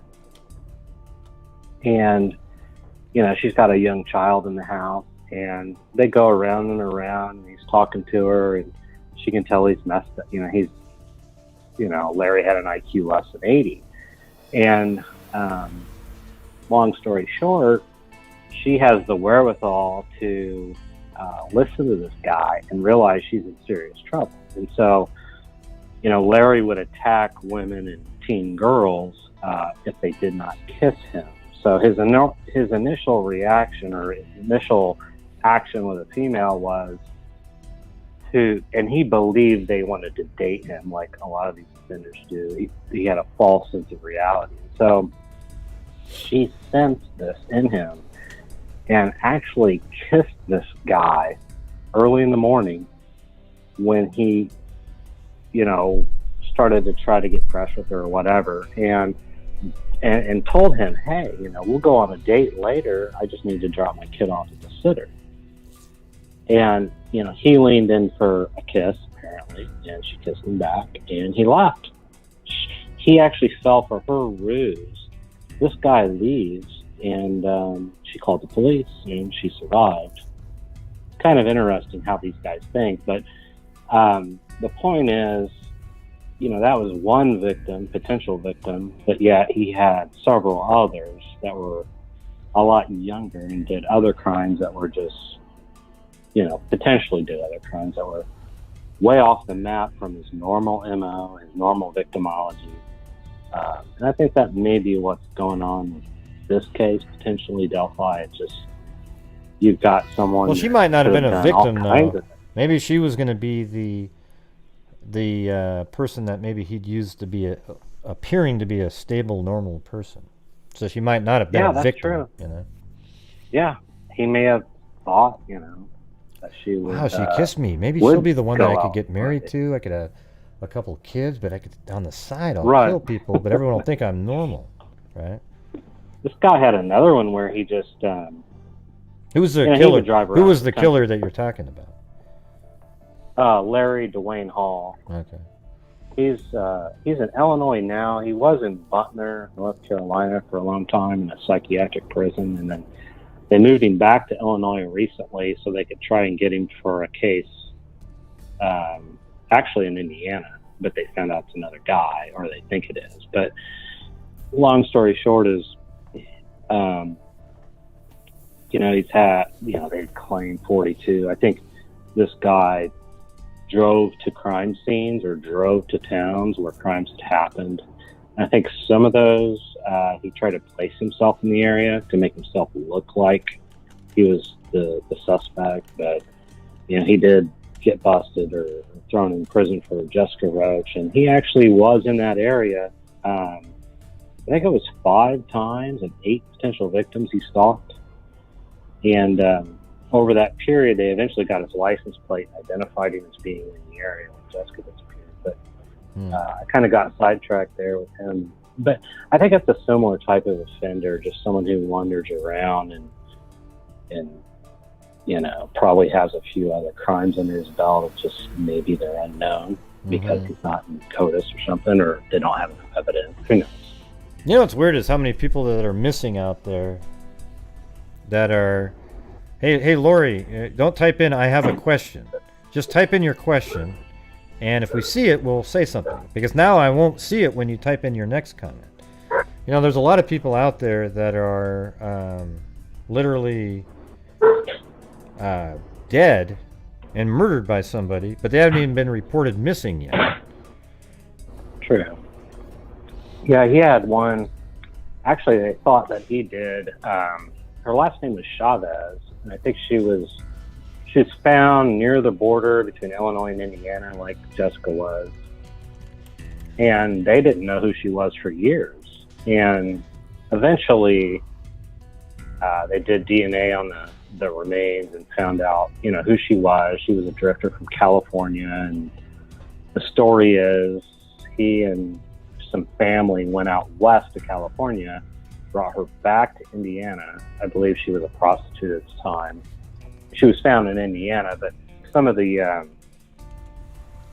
signatures that he did kind of drifted across a few cases. But with a case in the west side of Indianapolis also matched that case. But who knows? They're all kind of a toss-up. A lot of them, he claimed a bunch, but he also redacted, and they couldn't get him for it. So the FBI questioned him overnight for, 10 hours, and he woke up in the morning and said, "Hey, it was all a dream. I didn't do that. I just dreamed it." Interesting. Yeah. But back to like Indiana and these cases, there are a lot of I did some research, and it's really hard to do this kind of research because you got to draw like 4 or 5 different databases and then pull it in and then go through each one. And most of them are actually solved. There's like a soft clear where they knew who did it, but they couldn't prosecute, or they're in life or in prison for life on some other case. But there are about 180 cases that I would say are within the, same victimology, just young women that are under the age of, say, 21, which that's a very broad stroke. Illinois, Indiana, Michigan, and Ohio. I think you dip down into Kentucky. There's a few on the border. But, you have a lot of cases that are just lingering. And a lot of that has to do with the 80s and 90s. DNA in Indiana. I think the first case was tried in 86, but real cases didn't pile on until like mid-90s. So there's a lot of stuff that happened in the whole hitchhiker, what they call the hitchhiker time, when people just took rides with random people and disappeared in the early, late 80s, whatever, where there's so many cases that are unsolved. There's probably 100 Larry Halls running around, Yeah. Well, there's a lot of cases unsolved in Indiana. It seems a little similar to Georgia, just really kind of, I don't know. Yeah, that Karina McClurkin case, I think that's how you pronounce it, Kokomo. Some people have said whatever, Ellis and all that, but Georgia does a pretty good job when they reconstruct or do an artist rendering of remains they find. The drawings are pretty phenomenal, which it's just like a sketch. You can't really take it at its value 100%, but there have been a few cases down there that are biracial female victims who have been found in the Georgia, Atlanta area in the suburbs here recently. I think there are 3 or 4. And then they had a serial case recently where a couple girls were, I believe they were, this is horrible, but they were set on fire after being abducted and murdered. And their remains were found. But they're all kind of the same, victimology. I mean, it's hard to say that because you never really know what's going on in that area. And I don't live in Atlanta, so I don't know what the general population of people look like. I'm sure with the diversity down there, you have a lot of, biracial women, and not necessarily your classic victim, if you will, for a specific race. Like white men typically murder white women, and vice versa. So I don't know. Right. But all right. Well, a bunch of them. Yeah, good stuff. Oh, go ahead. Oh, do you have any more? I'm gonna go on, and I'm gonna end the show here pretty soon. It's been 3 hours and 15 minutes. Did you have more? Only 2 cases. Huh? I'll just mention these 2. Well, no, but you can call in on you should call in on the nights where we're doing true crime calling. This is the Delphi Okay. Night. Yeah, let's do that. Some of this does play back. Like on Saturdays, I generally have a night where people can call in and talk about their own true crime stories, or what you're doing right here. You know, you want to talk about and tell us about other cases. So yeah, that's for Saturday. I think I'll do that. What night is it? Saturday? Yeah, usually I'll do that Saturday. This coming Saturday. Yeah. There's a case in my backyard, actually. Well, there you go. You can tell us my about house. that. Well, you can tell us about that one on Saturday. There you go. Yeah, it's coming up July 26th is the anniversary from 2006. Well, there you go. Never been solved. It's a brutal one. What you should do is send me a link to that one before, and then I'll cover it during the week on using the way I do it, and then at the end of on Saturday you can call in and talk about it. How's that sound? Yeah, I'll send that to you because there's an interesting tie-in with a girl who came out on Reddit and claimed she was the neighbor, and then I have some law enforcement neighbors who talked about the case in detail. There's a lot more to it. It's a pretty wild one. I talked to Vodoc on the case, but yeah, I'll call in Saturday. I'll email it to you, and then we'll talk about it on Saturday. Sounds good. All right, man. Have a good one. Thank you, Gray. Have a good night. You too. Bye. That'll be cool. So I want to do it more like that. Like if you have a case that you feel like you're really intimate with, but it's not a really popular one, send it to me, and then you call in on the Saturday, and you can be the one that discusses it from a different angle after everybody else already knows at least some of the general basic facts. And by the way, Emmanuel, I'm just goofing around with you. I have seen you get angry at some different comments people make. I've seen it before. Okay, so don't pretend that, wow, this is the first time you ever said something. I've seen it. Okay. Well, hey, guess what, Q-Tip? At least he called in, right? All right. I have to put you on timeout there for disparaging a caller.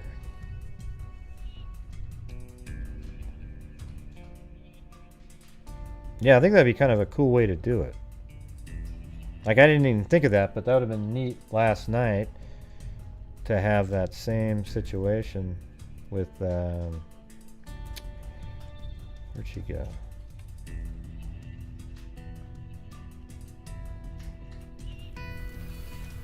Now I can't even remember who called in last night. That's how old I'm getting. Let's see. Yeah. Well, anyways, I hope you guys found the show interesting tonight. I did. Had a lot of good callers. Only a couples. No real troll callers, not technically. Well, one, when Sean Harmon calls in, that's what he's doing. Because he knows I'm not interested in anything that he's saying whatsoever. And here's the thing, is even if it turns out that it's true, I don't want to talk to him about it. How do you like that?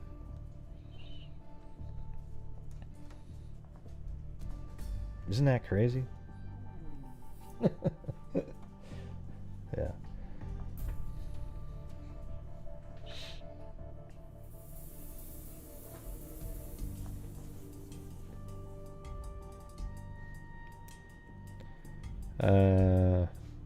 Yeah, it wasn't really that much out of control whatsoever.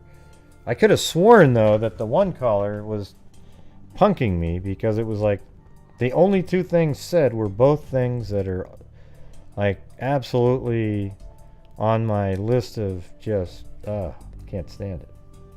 Bitching about them being dropped off and asking about psychics. I mean, man, it almost seemed like you picked the two number one things.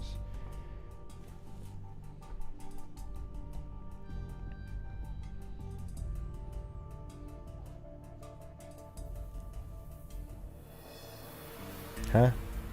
What show, Shih Tzu Mom? I don't even know what you're talking about.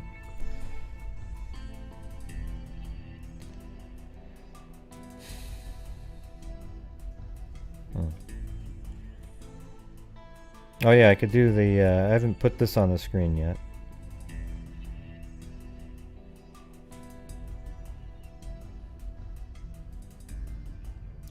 I think I could do a better one than that now.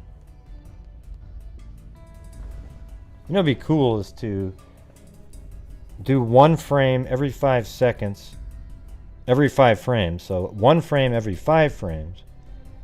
But then in the 4 frames that are missing, you have it blank, and then you kind of compare it to the lines on the bridge. Not that that matters. I'd rather just see the motion. That would just be for me.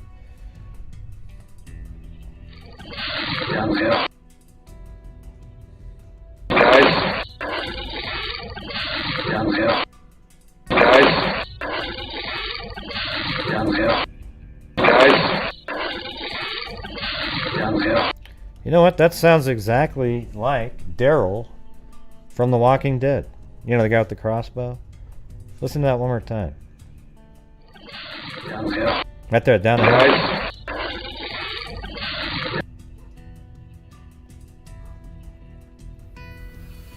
Alright. See, down the hill sounds a lot like Daryl. Yeah.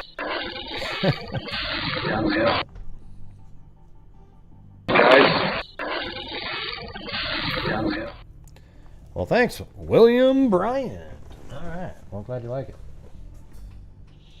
Well, I hope it wasn't too mean tonight. I think they were all reasonable meanness.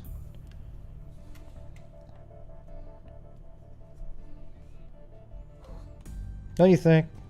Don't I get an A+? Oh, God. Another call came in right at the buzzer. Oh, boy. Here we go. 503. Hello. Gotta unmute yourself. Hello. Hello. Hello. Pretty good. You gotta turn down the... Hey, yeah, you gotta turn down the audio, man. What's going on?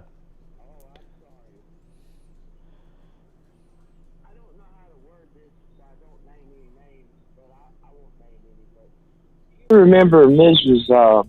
Tara German mentioning a boy she saw on the tracks that day? No, I don't.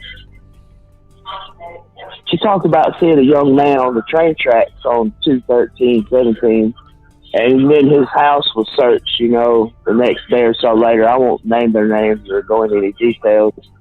I always thought that was pretty interesting because he'd been talking to, you know, Libby through Snapchat or something. But I think if he would have been involved that way, you know, Georgia, CBI or whatever, they would have found something, you know, to tie back to him. Well, here's what seems like, you know, all the stuff everybody goes, oh my God, they did this on February 13, 2017. They saw this, they saw that, they looked here, they looked there. There's not been one arrest since then, but we know that they looked into all those things that you just said. So they didn't make an arrest because there was no information that led to an arrest in that case. I'm sure that was mentioned. You know, everybody knows. Hey, you're familiar with probable cause, though, right? Yeah, I know what that means. Yeah. They would have had to have some sort of probable cause to search their residence. Yeah, well, maybe it was just that the location, and you know, just maybe there's some prior records of some sort that somebody might have had, or you know, who knows what the judge deems reasonable for probable cause. It's sort of it's like legal jujitsu, though. You know, like some judges will, oh, his last name is Johnson. Sure, yeah, get him in there. Yeah, here we go. Yeah, especially with that crazy judge that was there around that time, anyway. Yeah, I mean, sometimes they'll just sign. You know, some are really liberal in what they'll sign for a warrant, and then some are really strict. Like, I need more than that. I need more than that. Right? So it's just a judge's. A lot of them. Yeah, judge's opinion. Yes, sir. Probably a lot of emotion was around that time too, and they were just anything that moved. They were probably moving on it. I bet it was really easy to get a warrant on every single house surrounding that bridge. Let's put it that way. That's probably I the bet way it was easy. It should have been. Yeah. I would want it that way. I would want it that way if I was a parent.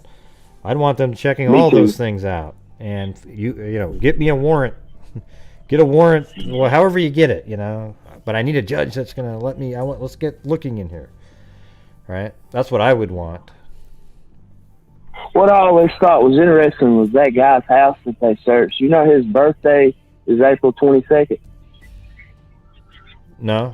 Why would I care about that? Because his daughter was coming home.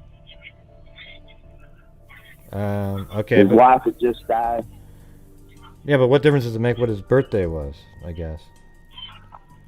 I don't know. Just April 22nd. I think you're just trying to give out more information on the person. Come on, man. Come on. I know what you're doing. All right. Anyways, you snuck in your last See you call. later. Good show. All right, man. Have a good one. Let's see. Right, you too. Bye-bye.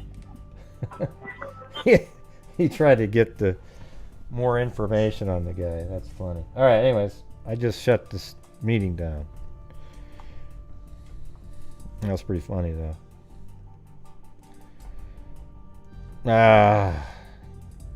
See, Amber, you just got suckered in just because he mentioned that. Oh boy, see that? It worked. It worked on Amber. You see that?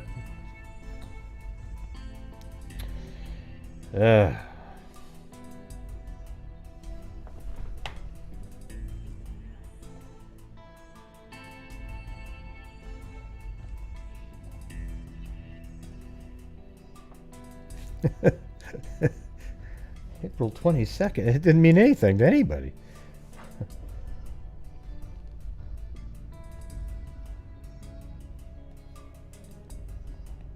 Yeah, I thought he was cool. I didn't mind him. I don't think he was a troll either. I think he was just... He tried to just sneak that little bit in there at the end.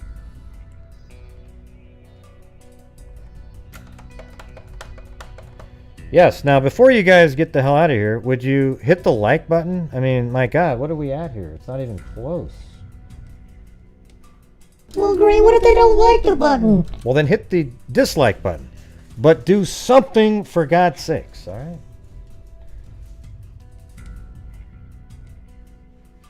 All right, so we're at 280 right now. Let me get the... It's ridiculous because we had 580 people watching. Are you that lazy that you can't just hit the button? My God, people. I'm fired out of it now. Hit the like button, hit the like button, hit the like button, hit the like button, 20, 25, 30, 35, 40, hit the like button, hit the like button, hit the like button, 40, 45, 50, 55, 55, hey, hit that like button, hit that like button, hit that like button, hit the like button, hit the like button, like button. Thank you. Hey, look at that. We got it from 280 to 322. Not too bad. Next time when you come in, just go ahead and hit that sucker right off the bat. Get that out of the way. Then you won't be any of the people with their heads held down in shame for... Yeah, it's not really that big a deal. But I appreciate you hitting the like button. Thank you, Cindy Lynn.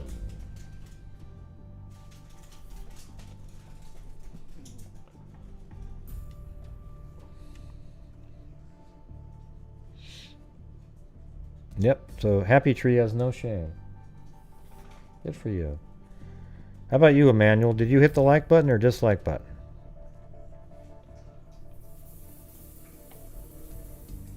I left, Gray. You were so mean to me, Jay. Oh, it's okay. Don't worry about it. Don't worry about it. Everything will be better next time. Hey, thank you, Beholder.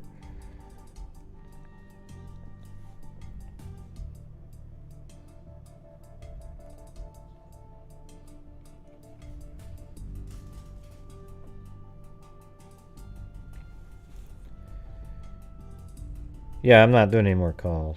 Yeah.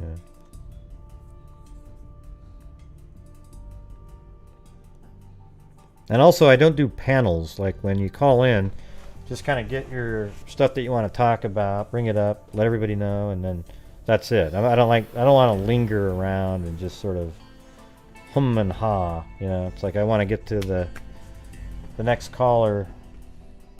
Even if there's no caller, it's better than that.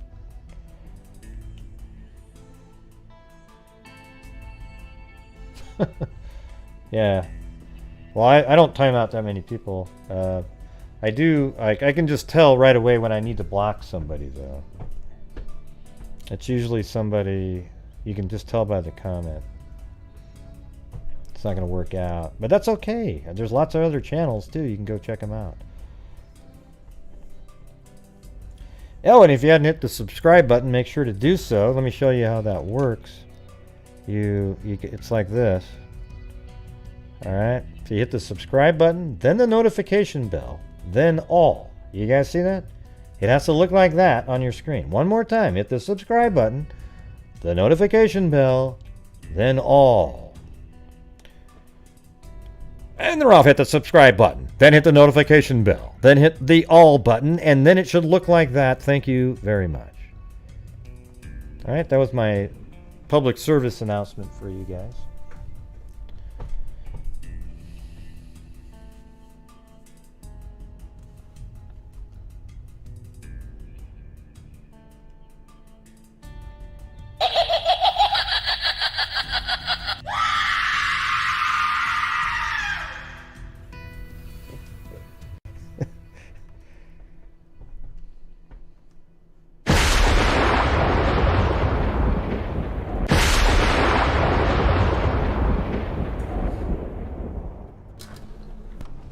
Thank you to the Hawk for cat eye donation.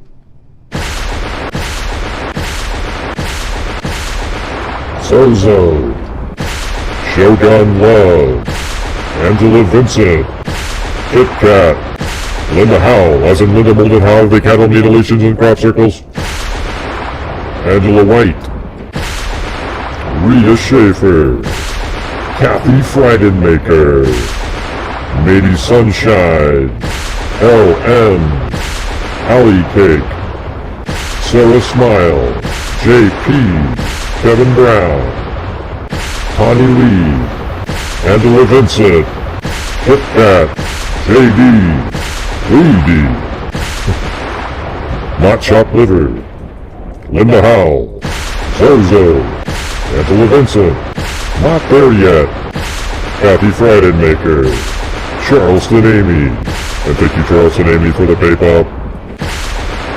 Rhea Mazzarone, Logical Contradiction, Hoosier Cold Cases, Angela Vincent, Shogun Love, Amber Maiden, Incognito Society, Gloria Batari, Kristen Cure, Kevin Brown, Lynette Burns, Nathan David, Cindy Leah.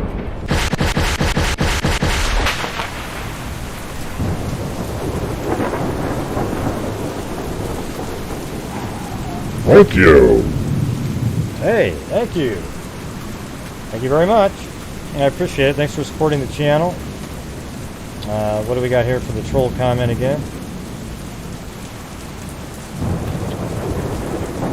Yeah, well, hey, Leslie Davis. That's because you're full of shit, okay, Leslie Davis? You're such a joke of a person. Yeah, look at those comments that were made right there. Just hide that. I'm gonna hide that person. What an embarrassment. All right. Thank you guys very much.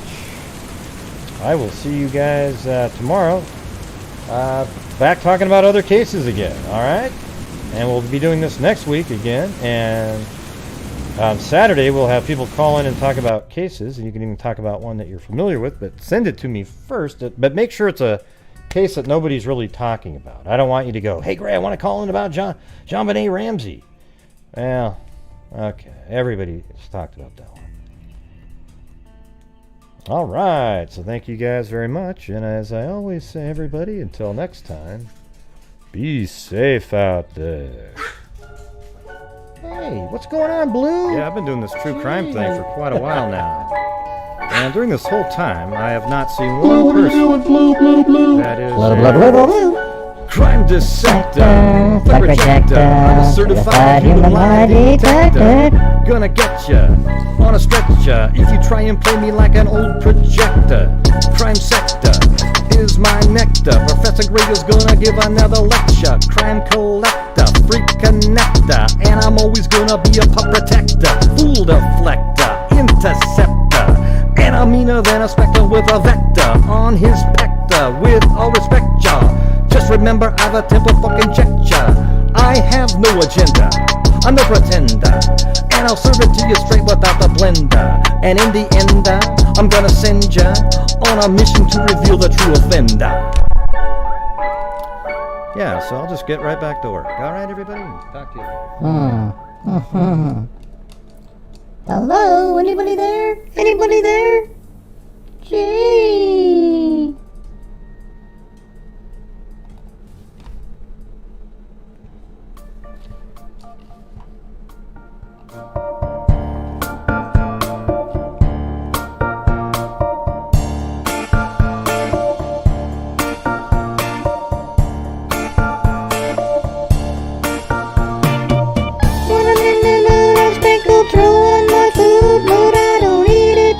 Chew it up and spit it out and repeat it. It's not a tree, the troll is me. Just one of the ways that I defeat it. Spinning my groove when there's a troll on the move. Just takes a second to remove, 'cause every time I conclude the troll is gonna lose. Nice try, lizard eye. See you creeping on the sly. Why you think you're so fly? You're such a whiny cry. Battle me, you're gonna fry. Gonna send you out to mollify.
And listen, I said backwards, a brand new invention, something wrapped a hold of me tightly, flows like a harpoon daily and nightly. Will it ever stop, y'all? I don't know. Turn off the light and I'll glow to the extreme. I like the mic like a bling, to light up the stage. I like to jump like a candle, dance. Those are speakers of bone, killing your brain like a poisonous mushroom, deadly. When I play a dope melody, anything less than the best of the felony. Love it and leave it, better get away. Better hit bulls out of getting on play. If there was a problem, yo, I'll solve it. Check out the hook when my DJ revolves it.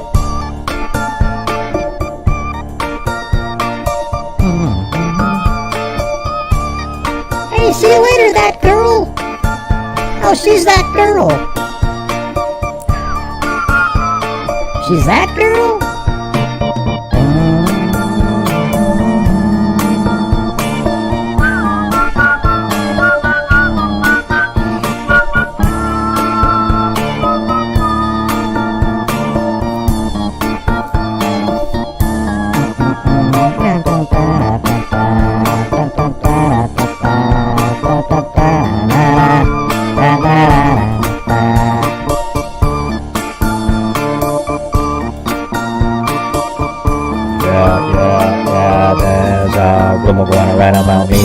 About something we did or supposed to do. Yeah, you might not have heard it, or maybe you have, but when I first heard it, all of it was flat.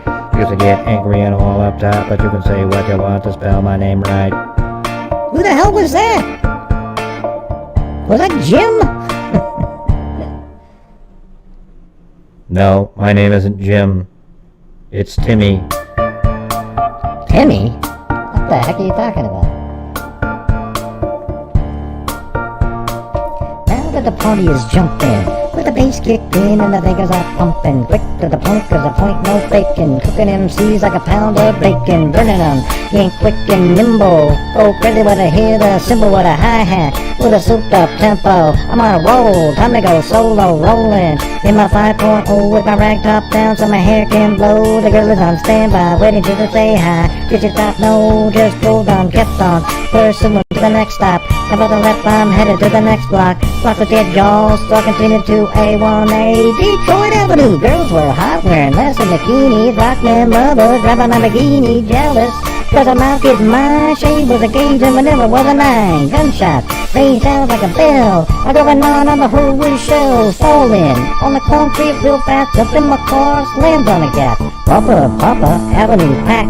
Time to get away from the Jacko's Jack. Police were on the scene, you know what I mean? They bust me up, confronted all the dope fiends. If there was a problem, yo, I'll solve it. Check out the hook where my DJ revolves it. What the heck was that? You stuck my part again, it sucked. Having something suck is subjective. What?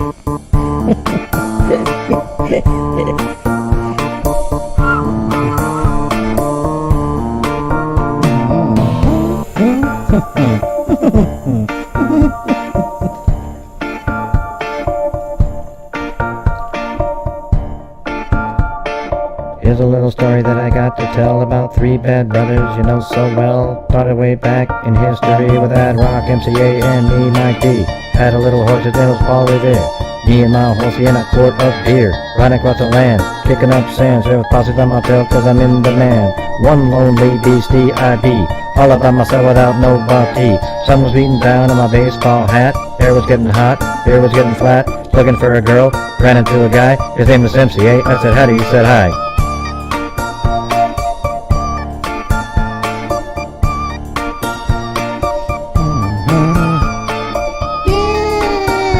He told a little story that sounded well rehearsed. 40's on that run and then he's dying of thirst. The grill was in my hand and he was on my tip. His soldiers always rose, right? He asked me for a sip. He's like, I got some, I said you can't get done. Had a chance to run, pulled a shotgun, quick on the draw, thought I'd be dead. Put the gun to my head and this is what he said. My name was MCA, I got a license to kill. Hope you know what time it is, it's time to get ill. What do we have here? An outlaw on his beer. I run his land, you understand, I make myself clear. Hey, that was pretty good. Jimmy or Timmy, whatever the hell your name is. I think we settled on Timmy. Why'd you pick Timmy? I heard about his name in a case that you guys were talking about the other day. He seemed like a really nice guy. No, he was the psycho that a guy turned into when he drank. Oh, then we'll have to pick something else. Wow, what a bunch of weirdos.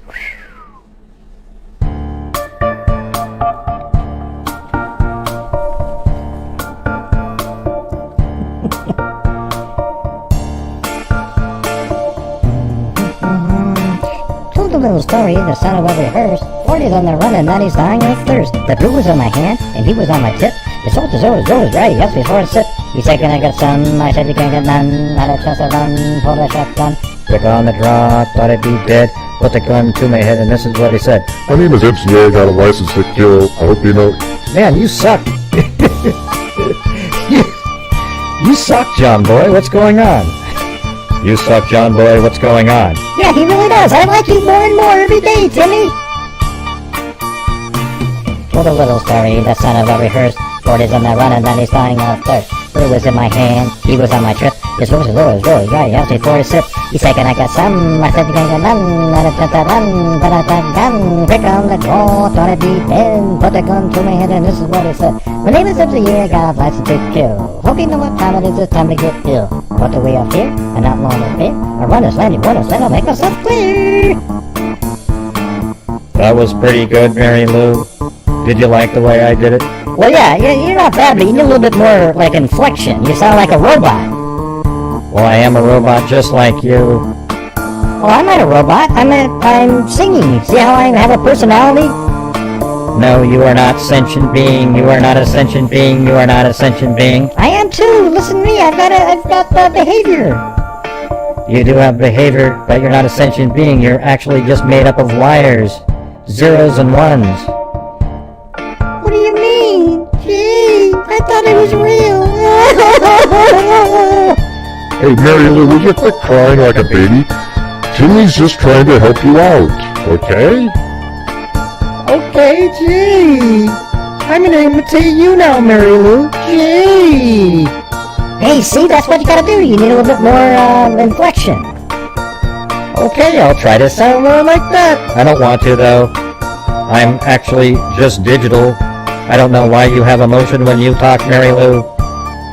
Oh my god, this guy's psycho. He's psycho. I don't know, Mary Lou. I think you're kind of psycho because you think you're a living being. I could actually hit the delete button and you're gone. You get what I'm saying, Mary Lou?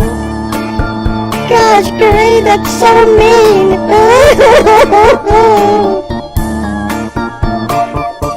Wow.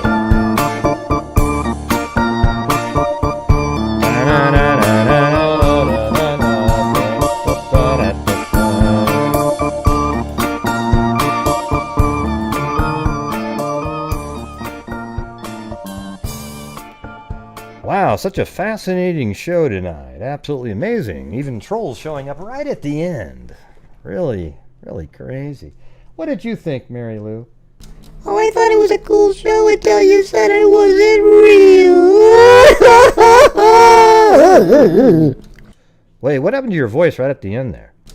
I don't know, that's just the way I cry, gee. I don't sound like that when I cry. I just go like this. Like what? Like this. Well, you're not crying. Exactly.